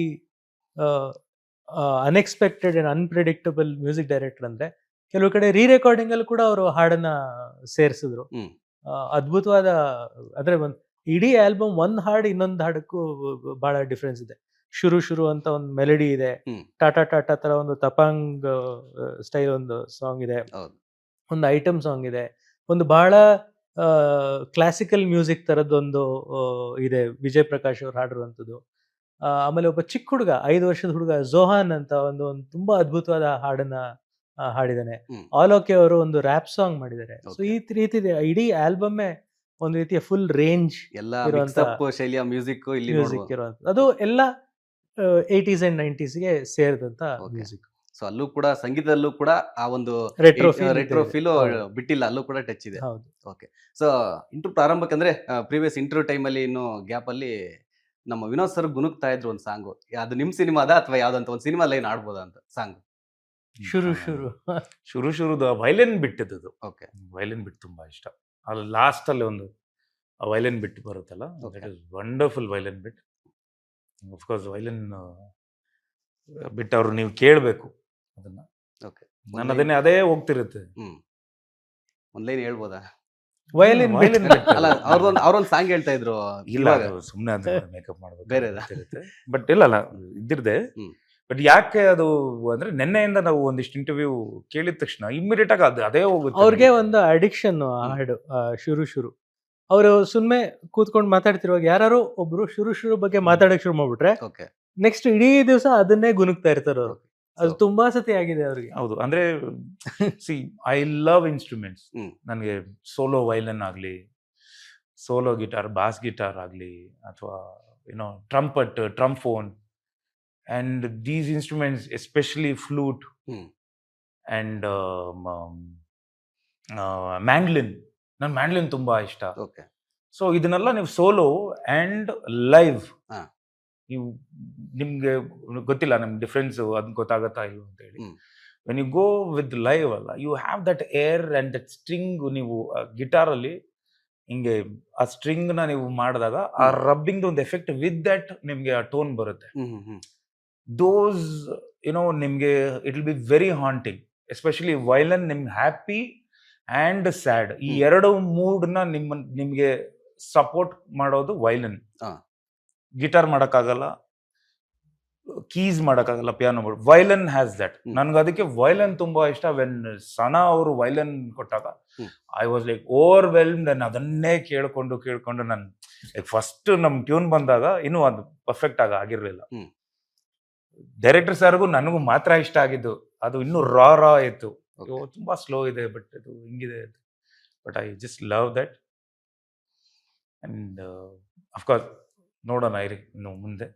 ನಂಗೆ ಸುಮ್ಮನೆ ಅದು ಆ ವೈಲಿನ್ ಬಿಟ್ನ ನಾನು ಬಂದು ಈಗ ಗುಣಗಿ ಆಮೇಲೆ ಚೆನ್ನಾಗಿ ಬಂದಿಲ್ಲ ಅಂದ್ರೆ ಅದು ನಾರ್ಮಲ್ ಆಗಿ ಬರುತ್ತೆ, ಕಾಶಿಯಸ್ ಆಗ್ಬಿಡ್ತೀನಿ. ಅವರು ಅಷ್ಟು ಚೆನ್ನಾಗಿ ಮಾಡಿದ್ದಾರೆ. ಸರ್ ಇದ್ರ ನಡುವೆ ಇನ್ನೊಂದು ವಿಚಾರ ಅಂದರೆ ಖಂಡಿತ ನಿಮಗೆ ಕೇಳಬೇಕಾಗುತ್ತೆ. ಯಾಕೆಂದರೆ ನೀವು ಕೂಡ ಈ ಒಂದು ಸಮಸ್ಯೆಯನ್ನು ಪ್ರೀವಿಯಸ್ ಸಿನಿಮಾದಲ್ಲಿ ಎದುರಿಸಿದ್ರಿ. ಏನಂದರೆ ಥಿಯೇಟರ್ದು. ಸೊ ಅದ್ಭುತವಾದಂಥ ಸಿನಿಮಾ ನಿಮ್ಮ ಪ್ರೀವಿಯಸ್ ಸಿನಿಮಾ ಕೂಡ ಮಾದೇವ ಕೂಡ ಅಷ್ಟೇ. ಈಗ ಬರ್ತಿರೋದು ಕೂಡ ಒಳ್ಳೆಯ ಕತೆ ಇಟ್ಕೊಂಡು ಬಂದಿದ್ದೀರಾ. ಸೊ ಚೆನ್ನಾಗಿದೆ ಅಂತ ಹೇಳ್ತಾ ಇದ್ದೀರಾ. ಸೊ ನೀವು ಅನುಭವಿಸಿರೋ ಸಮಸ್ಯೆ ಇಟ್ಕೊಂಡು ಪ್ರಶ್ನೆ ಕೇಳ್ತಾ ಇದ್ದೀನಿ ಸರ್. ಏನು ಪ್ಲ್ಯಾನ್ ಇದೆ ಸರ್? ಲಾಸ್ಟ್ ಟೈಮ್ಗೂ ಅನುಭವ ಆಗಿರುತ್ತೆ ನಿಮ್ಗೆ. ಎಲ್ಲಿ ಮಿಸ್ ಆಯಿತು, ಏನೇನು ಮಾಡಿದ್ವಿ, ಯಾವ ಕಡೆಯಿಂದ ಸಮಸ್ಯೆ ಆಯಿತು ಅಂತ. ಸೊ ಈ ಸಿನಿಮಾಗೆ ಏನೇನು ಪ್ಲ್ಯಾನ್ ಮಾಡ್ಕೊಂಡಿದ್ದೀರಾ? ಅಫ್ಕೋರ್ಸ್ ಬಿಕಾಸ್ ನಾನು ಇದನ್ನ ಹೇಳಲೇಬೇಕು. ನಮ್ಮ ಹತ್ರ ಒಂದು what we call Bofors gun ಆ ಥರ ರೆಡಿ ಇದೆ. Because that is none other than KVN production ಅವರು, ಸುಪ್ರೀತ್ ಅವರು, ವೆಂಕಟ್ ಸರ್ ಅವರು. ಸೊ ಲಾಸ್ಟ್ ಟೈಮ್ ಒಂದಿಷ್ಟು ಗೊಂದಲಗಳು ನಡೀತಿತ್ತು ಸಿನಿಮಾ ರಿಲೀಸ್ ಟೈಮಲ್ಲಿ. ಒಂದಿಷ್ಟು ಸಮಸ್ಯೆಗಳು ನಡೀತಿತ್ತು ಒಳಗಡೆನೆ ಅವರು.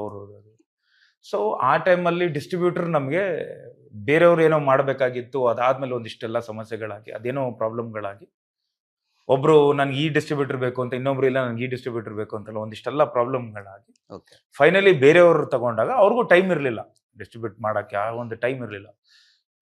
ಆ ಒಂದು ಗ್ಯಾಪ್ ಅಲ್ಲಿ, ಬಿಕಾಸ್ ಡಿಸ್ಟ್ರಿಬ್ಯೂಷನ್ ಅನ್ನೋದು ನಿಮಗೆ it's YONO the biggest challenge actually.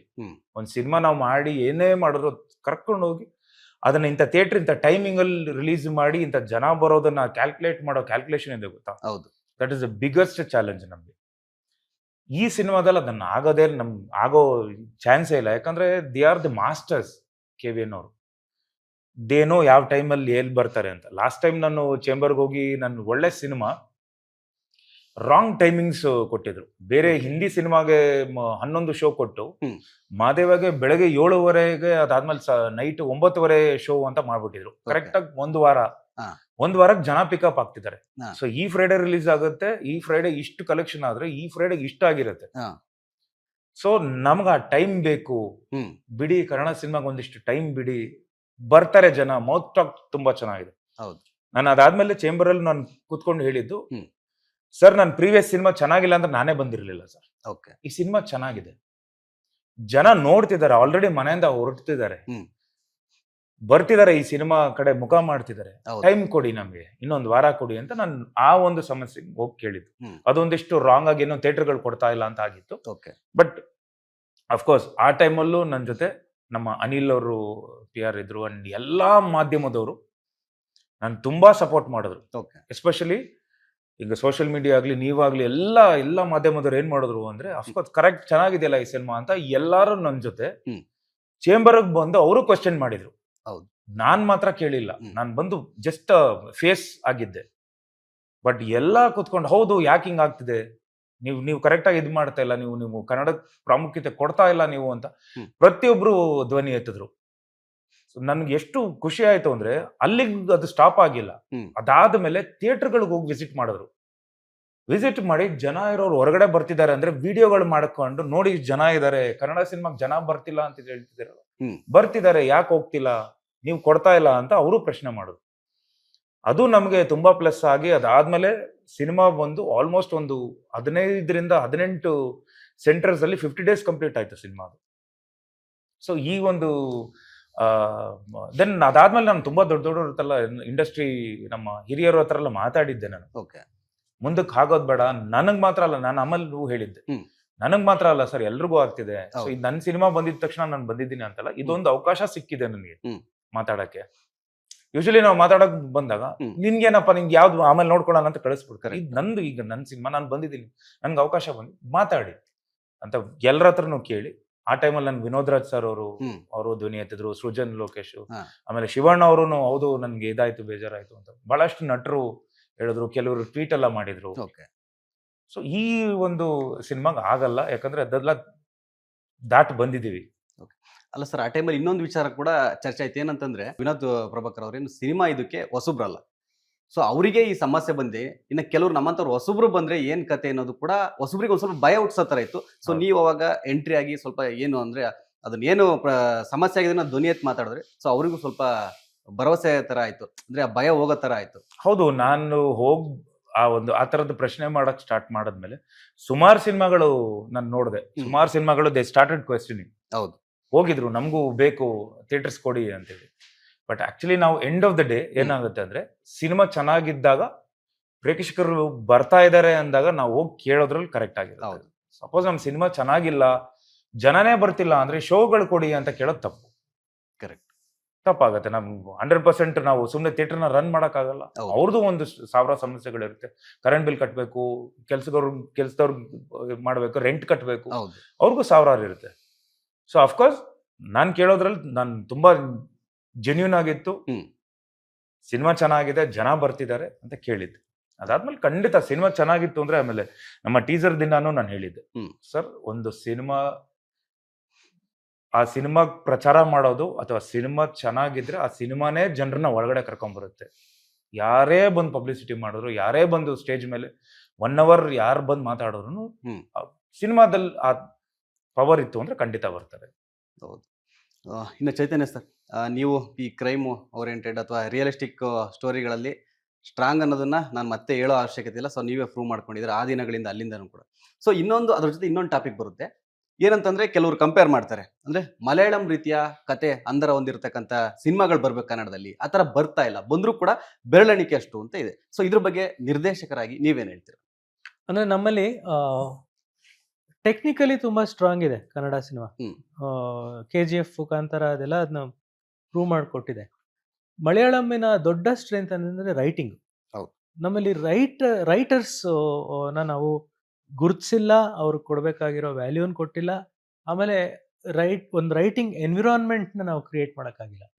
ಅಂದರೆ ಒಳ್ಳೊಳ್ಳೆ ರೈಟರ್ಸ್ನ ಕರ್ಕೊಂಡ್ಬಂದು ಅವ್ರಿಗೆ ಸಿನಿಮಾಗೆ ಹೇಗೆ ಬರಿಬೇಕು ಅನ್ನೋದನ್ನ ಒಂದು ಹೇಳಿಕೊಟ್ಟು. ಸೊ ನಾವು ಯಾವಾಗಿಂತ, ಯಾಕೆಂದರೆ ಅಲ್ಟಿಮೇಟ್ಲಿ ಒಂದು ಸಿನಿಮಾದ ಆತ್ಮ ಅದರ ಕಥೆ. ಹೌದು. ಆ ಕಥೆ ಗಟ್ಟಿ ಇಲ್ಲದೆ ಅದ್ರ ಸುತ್ತ ಇರೋ ಸ್ಟ್ರಕ್ಚರ್ ಎಷ್ಟೇ ಗಟ್ಟಿ ಇದ್ರೂ ಉಪಯೋಗ ಇಲ್ಲ. ಸೊ ರೈಟಿಂಗ್ನ ನಾವು ಯಾವಾಗ ಸ್ಟ್ರಾಂಗ್ ಮಾಡ್ಕೊಳ್ತೀವಿ, ನಮ್ಮ ಸಿನಿಮಾಗಳು ಹೆಸರು ಮಾಡಿದ್ದು ಯಾವಾಗ ಸಿದ್ಲಿಂಗಯ್ಯನವರು, ಪುಟ್ಟಣ್ಣ ಅವರು, ಅವರೆಲ್ಲ ಅವ್ರ ಕಥೆಗಳಿಗೋಸ್ಕರ ಫೇಮಸ್ ಆಗಿದ್ರು. ಆಮೇಲೆ ಅವರು ನಾವೆಲ್ಗಳ ಮೇಲೆ ಬೇಸ್ ಮಾಡಿ ಸಿನಿಮಾಗಳನ್ನ ಹೆಣಿತಿದ್ರು.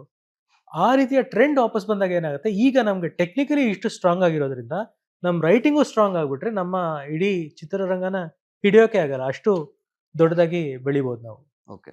ಸೊ ಅಂದ್ರೆ ಇವಾಗ ನೀವು ಅಂದ್ರೆ ನಿಮ್ಮದೇ ಕೇಳೋಣ. ಸೊ ನೀವೀಗ ಕ್ರೈಮ್ ಓರಿಯೆಂಟೆಡ್ ಈ ತರ ಸಿನಿಮಾಗಳಲ್ಲಿ ಕಂಟಿನ್ಯೂ ಅಂತ ಹೋಗ್ಬೇಕಂದ್ರೆ ನೀವೇನಾದ್ರೂ ಒಂದು ಹೊಸದಾಗಿ ಏನಾದ್ರು ಬೇರೆ ತರ ಜನರು ಅಂದ್ರೆ ಅಳವಡಿಸ್ಕೊಂಡು, ಬೇರೆ ಇಂಡಸ್ಟ್ರಿದು ಕೂಡ ಅಳವಡಿಸ್ಕೊಂಡು, ಸೊ ಆ ತರ ಒಂದು ಕಥೆಯನ್ನ ಸಿನಿಮಾ ಮಾಡ್ಬೋದು ಅಂತ ಏನಾದ್ರು ನಿಮ್ಗೆ ಅನ್ಸಿದ್ಯಾ ಅಂತ? ನಾನು ಸಾಮಾನ್ಯವಾಗಿ ಒಂದು ಜಾನ್ರ್ ಮಾಡಿದ್ರೆ ಇನ್ನು ಮತ್ತೆ ಅದನ್ನ ಮಾಡಕ್ ಹೋಗಲ್ಲ. ಇನ್ನು ಅಟ್ಲೀಸ್ಟ್ ಒಂದಷ್ಟು ದಿವಸ ಬೇರೆ ಮಾಡ್ತೀನಿ. ಓಕೆ. ಸೊ ಇದು ಅಂಡರ್ವರ್ಲ್ಡ್ ಸಿನಿಮಾ ಮಾಡಿದೀನಿ, ಕರೆಕ್ಟ್. ನೆಕ್ಸ್ಟ್ ನಾನು ಅಂಡರ್ವರ್ಲ್ಡ್ ಸಿನಿಮಾ ಮಾಡ್ತೀನಿ ಅಂತ ಹೇಳಕ್ಕಾಗಲ್ಲ. ಇನ್ನೇನಾದ್ರು ಬೇರೆ ತರದ್ದು ಹುಡುಕ್ತಾ ಇರ್ತೀನಿ. ಇನ್ಫ್ಯಾಕ್ಟ್ ನಾನು ನೆಕ್ಸ್ಟ್ ಮಾಡ್ತಿರೋ ಸಿನಿಮಾ ಎರೆಯ ಅಂತ, ಅದೊಂದು ಹಿಸ್ಟಾರಿಕಲ್ 6th century ಇಂಡಿಯಾದಲ್ಲಿ ನಡೆಯುವಂತ ಒಂದು ಪುಲಿಕೇಶಿ, ಇಮ್ಮಡಿ ಪುಲಿಕೇಶಿ ಅವ್ರ ಕಥೆ. ಸೊ ಆ ದಿಕ್ಕಿಗೆ ಹೋಗಿದ್ದೀನಿ. ಸೊ ಒಂದ್ ಸ್ವಲ್ಪ ಹಿಂದೆ ಹೋಗಿದ್ದೆ 80sಗೆ, ಈಗ ಸೀದಾ 6ನೇ ಸೆಂಚುರಿಗೆ ಹೋಗ್ತೀನಿ. ಬಹುಶಃ ಅದಾದ್ಮೇಲೆ ನಾನು ಏನಾದ್ರು ನೆಕ್ಸ್ಟ್ ಸಿನಿಮಾ ಮಾಡಿದ್ರೆ 2035 ಅಲ್ಲಿ ಇರುವಂತ ಕತೆ ಮಾಡಕ್ಕೆ ಪ್ರಯತ್ನ ಪಡ್ತೀನಿ.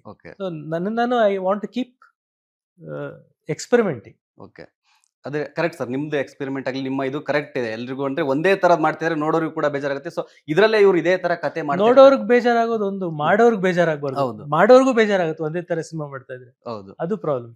And to add on to this, ನಾನು ಅದೇ ನಿಮ್ ಕ್ವಶನ್ ಒಂದು ಆನ್ಸರ್ ಹೇಳ್ತೀನಿ. ಕತೆಗಳು ತುಂಬಾ ಇದೆ, ಒಳ್ಳೊಳ್ಳೆ ರೈಟರ್ಸ್ ಇದ್ದಾರೆ. ಆಕ್ಚುಲಿ ಏನಾಗುತ್ತೆ ಅಂದ್ರೆ ಅದು ಒಂದು ಪ್ರಾಬ್ಲಮ್ ಇದೆ. ಬಿಕಾಸ್ ಪ್ರೊಡ್ಯೂಸರ್ಸ್ ಅಪ್ರೋಚ್ ಮಾಡಿದಾಗ್ಲೇನೆ ಏನ್ ಮಾಡ್ತಾರೆ ಅಂದ್ರೆ, ಯಾವ ಹೀರೋಗೆ ಏನ್ ಬಿಸ್ನೆಸ್ ಇದೆ, ಅವ್ರನ್ನ ಹಾಕೊಂಡ್ರೆ ಎಷ್ಟು ಬರುತ್ತೆ ರಿಟರ್ನ್ಸ್ ಅನ್ನೋದು ಫಸ್ಟ್ ಮೈಂಡಿಗೆ ಬರ್ತಿದೆ. ಓಕೆ. ಅವಾಗ ಅವ್ರೇನ್ ಮಾಡ್ತಾರೆ, ಫಸ್ಟ್ ಕತೆ ಹೇಳಕ್ ಹೋದಾಗ್ಲೇನೆ, ನನ್ ತುಂಬಾ ಜನ ರೈಟರ್ಸು ಪರಿಚಯ ಇದಾರೆ. ಕತೆ ಹೇಳಕ್ ಹೋದಾಗ್ಲೇನೆ ಹೀರೋ ಓಕೆ ಆದ್ರ, ಯಾರು ಲೀಡ್ ಮಾಡ್ತಿರೋದು, ಫಸ್ಟ್ ಹೀರೋ ಓಕೆ ಮಾಡ್ಕೊಂಡ್ ಬನ್ನಿ ಹೋಗಿ ಅಂತಾರೆ. ಅಲ್ಲಿಗೆ ಅರ್ಧ ಸ್ಕ್ರಿಪ್ಟ್ ಕಟ್ ಆಗ್ಬಿಡುತ್ತೆ. ಬೇರೆ ಹೀರೋಸ್ ಯಾವ್ದೋ ಬಿಸಿ ಇರ್ತಾರೆ ಅಥವಾ ಕಂಟಿನ್ಯೂಸ್ ಸಿನಿಮಾಗಳು ಮಾಡ್ತಿರ್ತಾರೆ, ಅವ್ರಿಗೇನೋ ಇಷ್ಟ ಆಗಿರಲ್ಲ. ಅಲ್ಲಿಗೆ ಸ್ಕ್ರಿಪ್ಟ್ ಮತ್ತೆ ವಾಪಸ್ ಇರುತ್ತೆ. ಒಳ್ಳೊಳ್ಳೆ ಸ್ಕ್ರಿಪ್ಟ್ಗಳಿದೆ, ಒಳ್ಳೊಳ್ಳೆ ಟ್ಯಾಲೆಂಟೆಡ್ ರೈಟರ್ಸ್ ಇದ್ದಾರೆ. ಅಂದ್ರೆ ಅದನ್ನ ಗುರುತಿಸ್ಕೋಬೇಕು. ಈಗ ಮಾದೇವ ಇವತ್ತು ಹಿಟ್ ಆಗಿದೆ, ಚೆನ್ನಾಗಿದೆ. ಇವತ್ತು ನನ್ಗೆ 2 ಅವಾರ್ಡ್ ನ್ಯೂಸ್ 18 ಅವ್ರು ಕೊಟ್ರು, ಆಮೇಲೆ ಚಿತ್ತರ ಅವಾರ್ಡ್, ಕ್ರಿಟಿಕ್ಸ್ ಅವಾರ್ಡ್ ಬಂತು, ಆಮೇಲೆ ಒಂದಿಷ್ಟು ಇನ್ನೂ ಇದೆ ಬರಕಿದೆ. ಅವತ್ ನಾನು ಗ್ಲಾಮರ್ ಇಲ್ಲ, ಯಾರು ಈ ತರ ಮಾಡ್ಕೊಂಡು ಡೈಲಾಗ್ ಇಲ್ಲ, ಮಾತಾಡೋದಿಲ್ಲ, ಈ ಕ್ಯಾರೆಕ್ಟರ್ ಸಾಯ್ತಾನೆ, ಲಾಸ್ಟ್ ಅಲ್ಲಿ ಎಲ್ಲಾರು ಸತ್ತೋಗ್ಬಿಡ್ತಾರೆ ಸಿನಿಮಾದಲ್ಲಿ ಅಂತ ನಾನು ಅವತ್ ಬಿಟ್ಟಿದ್ರೆ ನನ್ನಷ್ಟು ದಡ್ಡ ಯಾರು ಇರ್ತಾರೆ ಟು ಪ್ರೂವ್ ಮೈ ಸೆಲ್ಫ್. ಆ ತರದ ಕತೆಗಳಿದೆ. ನೀವು ನಮ್ ಹಿಸ್ಟ್ರಿ ತೆಗೆದ್ರೆ ವಾಟ್ ವಿ ಕಾಲ್ ಹ್ಯಾಂಗ್ ಮ್ಯಾನ್ದು ಇಲ್ಲ, ಆ ತರ ಕತೆ ಇಲ್ಲ ಎಲ್ಲೂನು. ಕನ್ನಡದಲ್ಲಿ ಬಂದಿಲ್ಲ ಅನ್ಸುತ್ತೆ. ಹೌದು. ಸೊ ಆ ಥರದ ಕಥೆಗಳು ಬಂದಾಗ being actors we have to ಇದು ಚೆನ್ನಾಗಿದೆ ಈ ಥರದ್ದು ಅನ್ನೋದು ಗುರುತಿಸ್ಕೊಂಡು ಮಾಡಿದ್ರೆ ಖಂಡಿತ ತುಂಬಾ ಒಳ್ಳೊಳ್ಳೆ ಸಿನಿಮಾಗಳು ಆಗತ್ತೆ. ಓಕೆ. ವರ್ಸಟೈಲ್ ಕಥೆಗಳಿದೆ ಇಲ್ಲಿ. ಹ್ಮ್. ನನ್ಗೊಂದಿಷ್ಟು ಫ್ಯೂಚರ್ ಒಂದಿಷ್ಟು ನಡೀತಿದೆ. And I am trying to do characters ಬೇರೆ ತರದ್ದು, ಹೀರೋಯಿಸಮೇ ಇರಬಾರ್ದು ಆ ಥರ ಕ್ಯಾರೆಕ್ಟರ್ಗಳು. ಓಕೆ. ಆಸ್ ಎನ್ ಆಕ್ಟರ್ ಅವ್ನು ಲೀಡ್ ರೋಲ್ ಆಗಿ ಪ್ಲೇ ಮಾಡಬೇಕೇ ಹೊರತು ಓಕೆ. ಅವನ ಸುತ್ತ ಆ ಕತೆ ಅಷ್ಟು ಇಂಪಾರ್ಟೆಂಟ್ ಆಗಿರ್ಬೇಕು. ಯಾರು ಹೀರೋಯಿಸಮ್ ಡೈಲಾಗ್ಸ್ ಇಲ್ಲಿ ಇರಬಾರ್ದು, ಆ ಥರದ್ದೆಲ್ಲ ಇಲ್ಲದೆ ಕತೆನೇ ಇವತ್ತು ಹೀರೋ, ಆ ಥರ ತುಂಬಾ ಇದೆ. ಬಟ್ ಏನಾಗುತ್ತೆ ಅಂದ್ರೆ ಪ್ರೊಡ್ಯೂಸರ್ ಫಸ್ಟ್ ಅಫ್ಕೋರ್ಸ್ ಅವರು ಕೇಳೋದ್ರಲ್ಲಿ ತಪ್ಪಿಲ್ಲ, ಯಾಕಂದ್ರೆ ಅವ್ರದ್ದು ಬಂಡವಾಳ ಹಾಕ್ತಾರೆ, ರಿಟರ್ನ್ಸ್ ಆಗಲ್ಲ, ಇದಾಗಲ್ಲ, ಇಂಥ ಹೀರೋಸ್ ಇಂಥ ಇವ್ರಿಗೆ ಮಾತ್ರ ರಿಟರ್ನ್ಸ್ ಇದೆ ಅಂತ ಅಲ್ಲಿ ಕಮರ್ಷಿಯಲ್ ಥಾಟ್ ಆದಾಗ ನಿಮ್ಗೆ ಅಲ್ಲಿ ಕಟ್ ಆಗುತ್ತೆ. ಫೈನಲಿ ಸರ್, ಚೈತನ್ಯ ಸರ್, ಅಂದರೆ ಇವಾಗ ಏನು ಬಲರಾಮನ ದಿನಗಳು ಒಂದು ಕ್ರೈಮ್ ಸ್ಟೋರಿ ಕತೆ ಇರ್ತಕ್ಕಂಥ ಸಿನಿಮಾ ಜೂನ್ 26ಕ್ಕೆ ತೆರೆ ಮೇಲೆ ಬರ್ತಿದೆ. ಸೊ ಎಲ್ಲ ಕನ್ನಡ ಪ್ರೇಕ್ಷಕರಿಗೆ ಏನು ಹೇಳಕ್ಕೆ ಇಷ್ಟಪಡ್ತೀನಿ? ನಮ್ಮ ಕನ್ನಡ ಪ್ರೇಕ್ಷಕರು ನಾನು ಎಲ್ಲ ಕಡೆ ಹೇಳೋದೇನಂದರೆ, ಅವ್ರಿಗೆ ಹೇಳುವಷ್ಟು ದೊಡ್ಡವನಲ್ವೇ ಇಲ್ಲ ನಾನು, ಅವ್ರ ಹತ್ರ ನಾನು ಕೇಳ್ಕೊಳ್ಳುವಷ್ಟು ಸಣ್ಣವನು. ನಾವು ತುಂಬ ಪ್ರೀತಿಯಿಂದ, ಪ್ರಾಮಾಣಿಕತೆಯಿಂದ, ಶ್ರದ್ಧೆಯಿಂದ ಈ ಸಿನಿಮಾನ ಮಾಡಿದ್ದೀವಿ. ಕನ್ನಡ ಪ್ರೇಕ್ಷಕರು ಒಳ್ಳೆ ಸಿನಿಮಾನ ಯಾವಾಗಲೂ ಗೆಲ್ಸಿದ್ದಾರೆ, ಮೆಚ್ಚಿದ್ದಾರೆ. ಅವ್ರನ್ನ ಮೆಚ್ಚಿಸೋದು ಸುಲಭ ಅಲ್ಲ, ಯಾಕೆಂದರೆ ಅವರು ಇಡೀ ಪ್ರಪಂಚದ ಎಲ್ಲ ಸಿನಿಮಾನೂ ನೋಡಿರೋಂಥವ್ರು. ಒಂದು ಕನ್ನಡ ಸಿನಿಮಾ ಗೆಲ್ಲಬೇಕು ಅಂದರೆ ಅದನ್ನು ಒಂದು ಹಿಂದಿ, ತಮಿಳು, ತೆಲುಗು ಎಲ್ಲ ಸಿನಿಮಾ ಪಕ್ಕ ಇಟ್ಟು ಅದಕ್ಕೆ ಸರಿಸಾಟಿಯಾಗಿ ನಿಂತಿದೆಯಾ ಅಂತ ನೋಡಿ ಅವರು ಬೇಷ್ ಅಂತಾರೆ, ಇಲ್ಲಾಂದರೆ ಅವರು ಅದನ್ನು ತೆಗೆದು ಬಿಸಾಕ್ತಾರೆ. ಸೊ ನಮ್ಮ ಎಲ್ಲ ಡೆಡಿಕೇಶನ್ನು, ಎಲ್ಲ ರೀತಿಯ ಶ್ರದ್ಧೆ, ಆಸ್ಥೆಯಿಂದ ಈ ಸಿನಿಮಾನ ಮಾಡಿದ್ದೀವಿ. ಅವ್ರಿಗೆ ಈ ಸಿನಿಮಾ ಇಷ್ಟ ಆಗಲಿ, ಅವರ ಆಶೀರ್ವಾದ ನಮ್ಮ ತಂಡದ ಮೇಲೆ ಇರಲಿ ಅಂತ ನಾನು ಕೇಳ್ಕೊಳ್ಳೋದಕ್ಕೆ ಇಷ್ಟಪಡ್ತೀನಿ. ಓಕೆ. ವಿನೋದ್ ಸರ್, ನೀವು? ಎಸ್, ಅಂದರೆ ಪ್ರತಿ ಸಿನಿಮಾದಲ್ಲೂ ನಾನು ಕೇಳ್ಕೊತಿರ್ತೀನಿ. ಅಫ್ಕೋರ್ಸ್ ನನ್ನ ಮೊದಲನೇ ಸಿನಿಮಾಯಿಂದ ಇವತ್ತಿನವರೆಗೂ ನನ್ನ ಇಲ್ಲಿವರೆಗೂ ಕರ್ಕೊಂಬಂದಿದ್ದೀರ. ನಾನು ಒಳ್ಳೆ ಸಿನಿಮಾ ಮಾಡಲಿ, ಕೆಟ್ಟ ಸಿನಿಮಾ ಮಾಡಲಿ, ಎಲ್ಲದಕ್ಕೂ ಸರಿ ಆಯಿತು ಅಂತ ನಾನು ತಿದ್ದಿ ಬುದ್ಧಿ ಹೇಳಿ ಕರ್ಕೊಂಬಂದಿದ್ದೀರ. As director sir said, first critic ಅಂದರೆ ಆ್ಯಕ್ಚುಲಿ ಕನ್ನಡ ಆಡಿಯನ್ಸ್, ಅವ್ರಿಗೆ ಇಷ್ಟ ಆಯಿತು ಅಂದರೆ ಇಷ್ಟ ಆಯಿತು. ಕ್ರಿಟಿಕ್ಸ್ ಅವಾರ್ಡೆಲ್ಲ ಇವತ್ತು ನಾನು ತಗೊತಿದ್ದೀನಿ ಅಂದರೆ ಅವ್ರಿಗೆ ಮಾದೇವ ಇಷ್ಟ ಆಯಿತು. ಸೊ ಅದೇ ಥರ ಖಂಡಿತ ಬಲರಾಮನು ದುಪ್ಪಟ್ಟು ಇಷ್ಟ ಆಗುತ್ತೆ ಅನ್ನೋ ನಂಬಿಕೆ ನನಗಿದೆ. ಒಂದು ಒಳ್ಳೆ ಸಿನಿಮಾ ಮಾಡಿದ್ದೀವಿ, ದಯವಿಟ್ಟು ಬಂದು ನೋಡಿ ಹರಿಸಿ ಹಾರೈಸಿ ಅಂತ ನಾನು ಕೇಳ್ಕೊತೀನಿ. ಯಾಕಂದರೆ ಎವ್ರಿ ಟೈಮ್ ನಾನು ಹೇಳ್ತಿರ್ತೀನಿ, ಸಿನಿಮಾ ಚೆನ್ನಾಗಿಲ್ಲ ಅಂದರೆ ನನಗೆ ಮನಸ್ಸಿರಲ್ಲ ಒಂದು ಕೇಳ್ಕೊಳ್ಳೋಕ್ಕೆ, ಯಾಕಂದರೆ ನಾವೆಲ್ಲೋ ಸುಳ್ಳು ಹೇಳ್ತಿದ್ದೀವಿ ಅಂತ ಅನಿಸ್ಬಿಡುತ್ತೆ ನನಗೆ. ಒಂದು ಒಳ್ಳೆ ಸಿನಿಮಾ ಬರ್ತಿದೆ, ಖಂಡಿತ ನಾನು ಒಳ್ಳೆ ಸಿನಿಮಾ ಮಾಡಿದ್ದೀನಿ, ಯಾಕಂದರೆ ನೋಡಿದ್ದೀವಿ ತುಂಬ. ಈ ಸಿನಿಮಾ ಬಗ್ಗೆ ತುಂಬ ಭರವಸೆ ಇದೆ. ಸೊ ದಯವಿಟ್ಟು ಬಂದು ನೋಡಿ. ಇದೇ ಜೂನ್ 26ಕ್ಕೆ, ಅಂದರೆ ಈ ತಿಂಗಳು ಇನ್ನೊಂದೇನು ಅಮ್ಮಮ್ಮ ಅಂದರೆ ಒಂದು 19 ದಿನ ಇದೆ. ಸೊ ಬಂದು ನೋಡಿ ಹರಿಸಿ ಹಾರೈಸಿ. ಆ್ಯಂಡ್ ನಮ್ಮ KVN ಪ್ರೊಡಕ್ಷನ್ ಅವರು ಡಿಸ್ಟ್ರಿಬ್ಯೂಟ್ ಮಾಡ್ತಿದ್ದಾರೆ. ಸೊ ಅವ್ರು ಖಂಡಿತ ನಿಮ್ಮ ಹತ್ತಿರದ ಥಿಯೇಟರ್ಸು ನಿಮಗೆ ಎಷ್ಟು ಅನುಕೂಲ ಆಗುತ್ತೆ ಆ ಥರ ಥಿಯೇಟರ್ಸ್ ಸೆಟಪ್ ಕೊಡ್ತಾರೆ. ದಯವಿಟ್ಟು. ಆ್ಯಂಡ್ ಎಷ್ಟೊಂದು ಸಲ ಒಳ್ಳೆ ಸಿನಿಮಾ ಬರ್ತಿದೆ, ನಮಗೆ ಟೈಮಿಂಗ್ ಅದು ಸಿಗ್ತಿಲ್ಲ, ನಮ್ಮ ಟೈಮ್ಗೆ ಅಡ್ಜಸ್ಟ್ ಆಗ್ತಿಲ್ಲ ಅನ್ನೋದು, ಯಾವಾಗಲೂ ಟೈಮಿಂಗ್ ಇದಾಗ್ತಿಲ್ಲ ಅಂತ. ಬಟ್ ನಮ್ಮ KVN ಸಂಸ್ಥೆ ಕಡೆಯಿಂದ ಅದು ಯಾವುದೂ ತೊಂದರೆ ಆಗಲ್ಲ. ದಯವಿಟ್ಟು ಬಂದು ನೋಡಿ ಹರಿಸಿ ಹಾರೈಸಿ ಅಂತ ಕೇಳ್ಕೊತೀನಿ. ಜೈ ಕರ್ನಾಟಕ. ಓಕೆ. ಸೊ ಇಬ್ಬರು ಅಷ್ಟೇ ಸರ್, ಅಂದರೆ ಬಲರಾಮನ ದಿನಗಳು ಚಿತ್ರದ ಬಗ್ಗೆ ಮತ್ತೆ ಸಾಕಷ್ಟು ವಿಚಾರಗಳ ಜೊತೆ ಮಾತಾಡಿದ್ರಿ ನನ್ನ ಜೊತೆ. ನಿಮಗೂ ಅಷ್ಟೇ ಬಲರಾಮನ ದಿನಗಳು ಚಿತ್ರತಂಡದ ಎಲ್ರಿಗೂ ಅಷ್ಟೇ ಆಲ್ ದ ಬೆಸ್ಟ್. ಮತ್ತೆ ಇದೇ ಜೂನ್ 26ಕ್ಕೆ ಥಿಯೇಟ್ರಲ್ಲಿ ಸಿಗೋಣ. ಎಲ್ಲ ಒಂದು ಸೆಲೆಬ್ರೇಷನ್ ನಾವು ಕೂಡ ನಿಮ್ಮ ಜೊತೆ ಭಾಗಿಯಾಗ್ತೀವಿ, ನೋಡೋಣ. So all the best sir. Thank you so much. Thank you. So ನೋಡಿದ್ರಲ್ಲ, ಇದಿಷ್ಟು ಬಲರಾಮನ ದಿನಗಳು ಚಿತ್ರದ ನಿರ್ದೇಶಕರಾದ ಚೈತನ್ಯ ಅವರು ಮತ್ತೆ ನಿಮ್ಮೆಲ್ಲರ ಅಚ್ಚುಮೆಚ್ಚಿನ ನಟ ವಿನೋದ್ ಪ್ರಭಾಕರ್ ಅವರ ಮಾತು. ಸೊ ಎಲ್ಲರೂ ಅಷ್ಟೇ ಮಿಸ್ ಮಾಡದೆ ಇದೇ ಜೂನ್ 26ಕ್ಕೆ ಥಿಯೇಟರ್ಗೆ ಹೋಗಿ ಬಲರಾಮನ ದಿನಗಳ ಚಿತ್ರವನ್ನ ನೋಡಿ. ನಮಸ್ತೆ. ಲೇಟೆಸ್ಟ್ ಹಾಗೂ ಇಂಟ್ರೆಸ್ಟಿಂಗ್ ಸುದ್ದಿಗಳಿಗಾಗಿ ಬಾಸ್ ಟಿವಿ ಕನ್ನಡ ಚಾನೆಲ್ನ ಸಬ್ಸ್ಕ್ರೈಬ್ ಮಾಡಿ. ಹಾಗೆಯೇ ಬೆಲ್ ಐಕಾನ್ ಪ್ರೆಸ್ ಮಾಡಿ. ಇದರ ಜೊತೆಗೆ ಫೇಸ್ಬುಕ್, ಇನ್ಸ್ಟಾಗ್ರಾಮ್, ಎಕ್ಸ್ನಲ್ಲೂ ಮಿಸ್ ಮಾಡದೆ ಫಾಲೋ ಮಾಡಿ.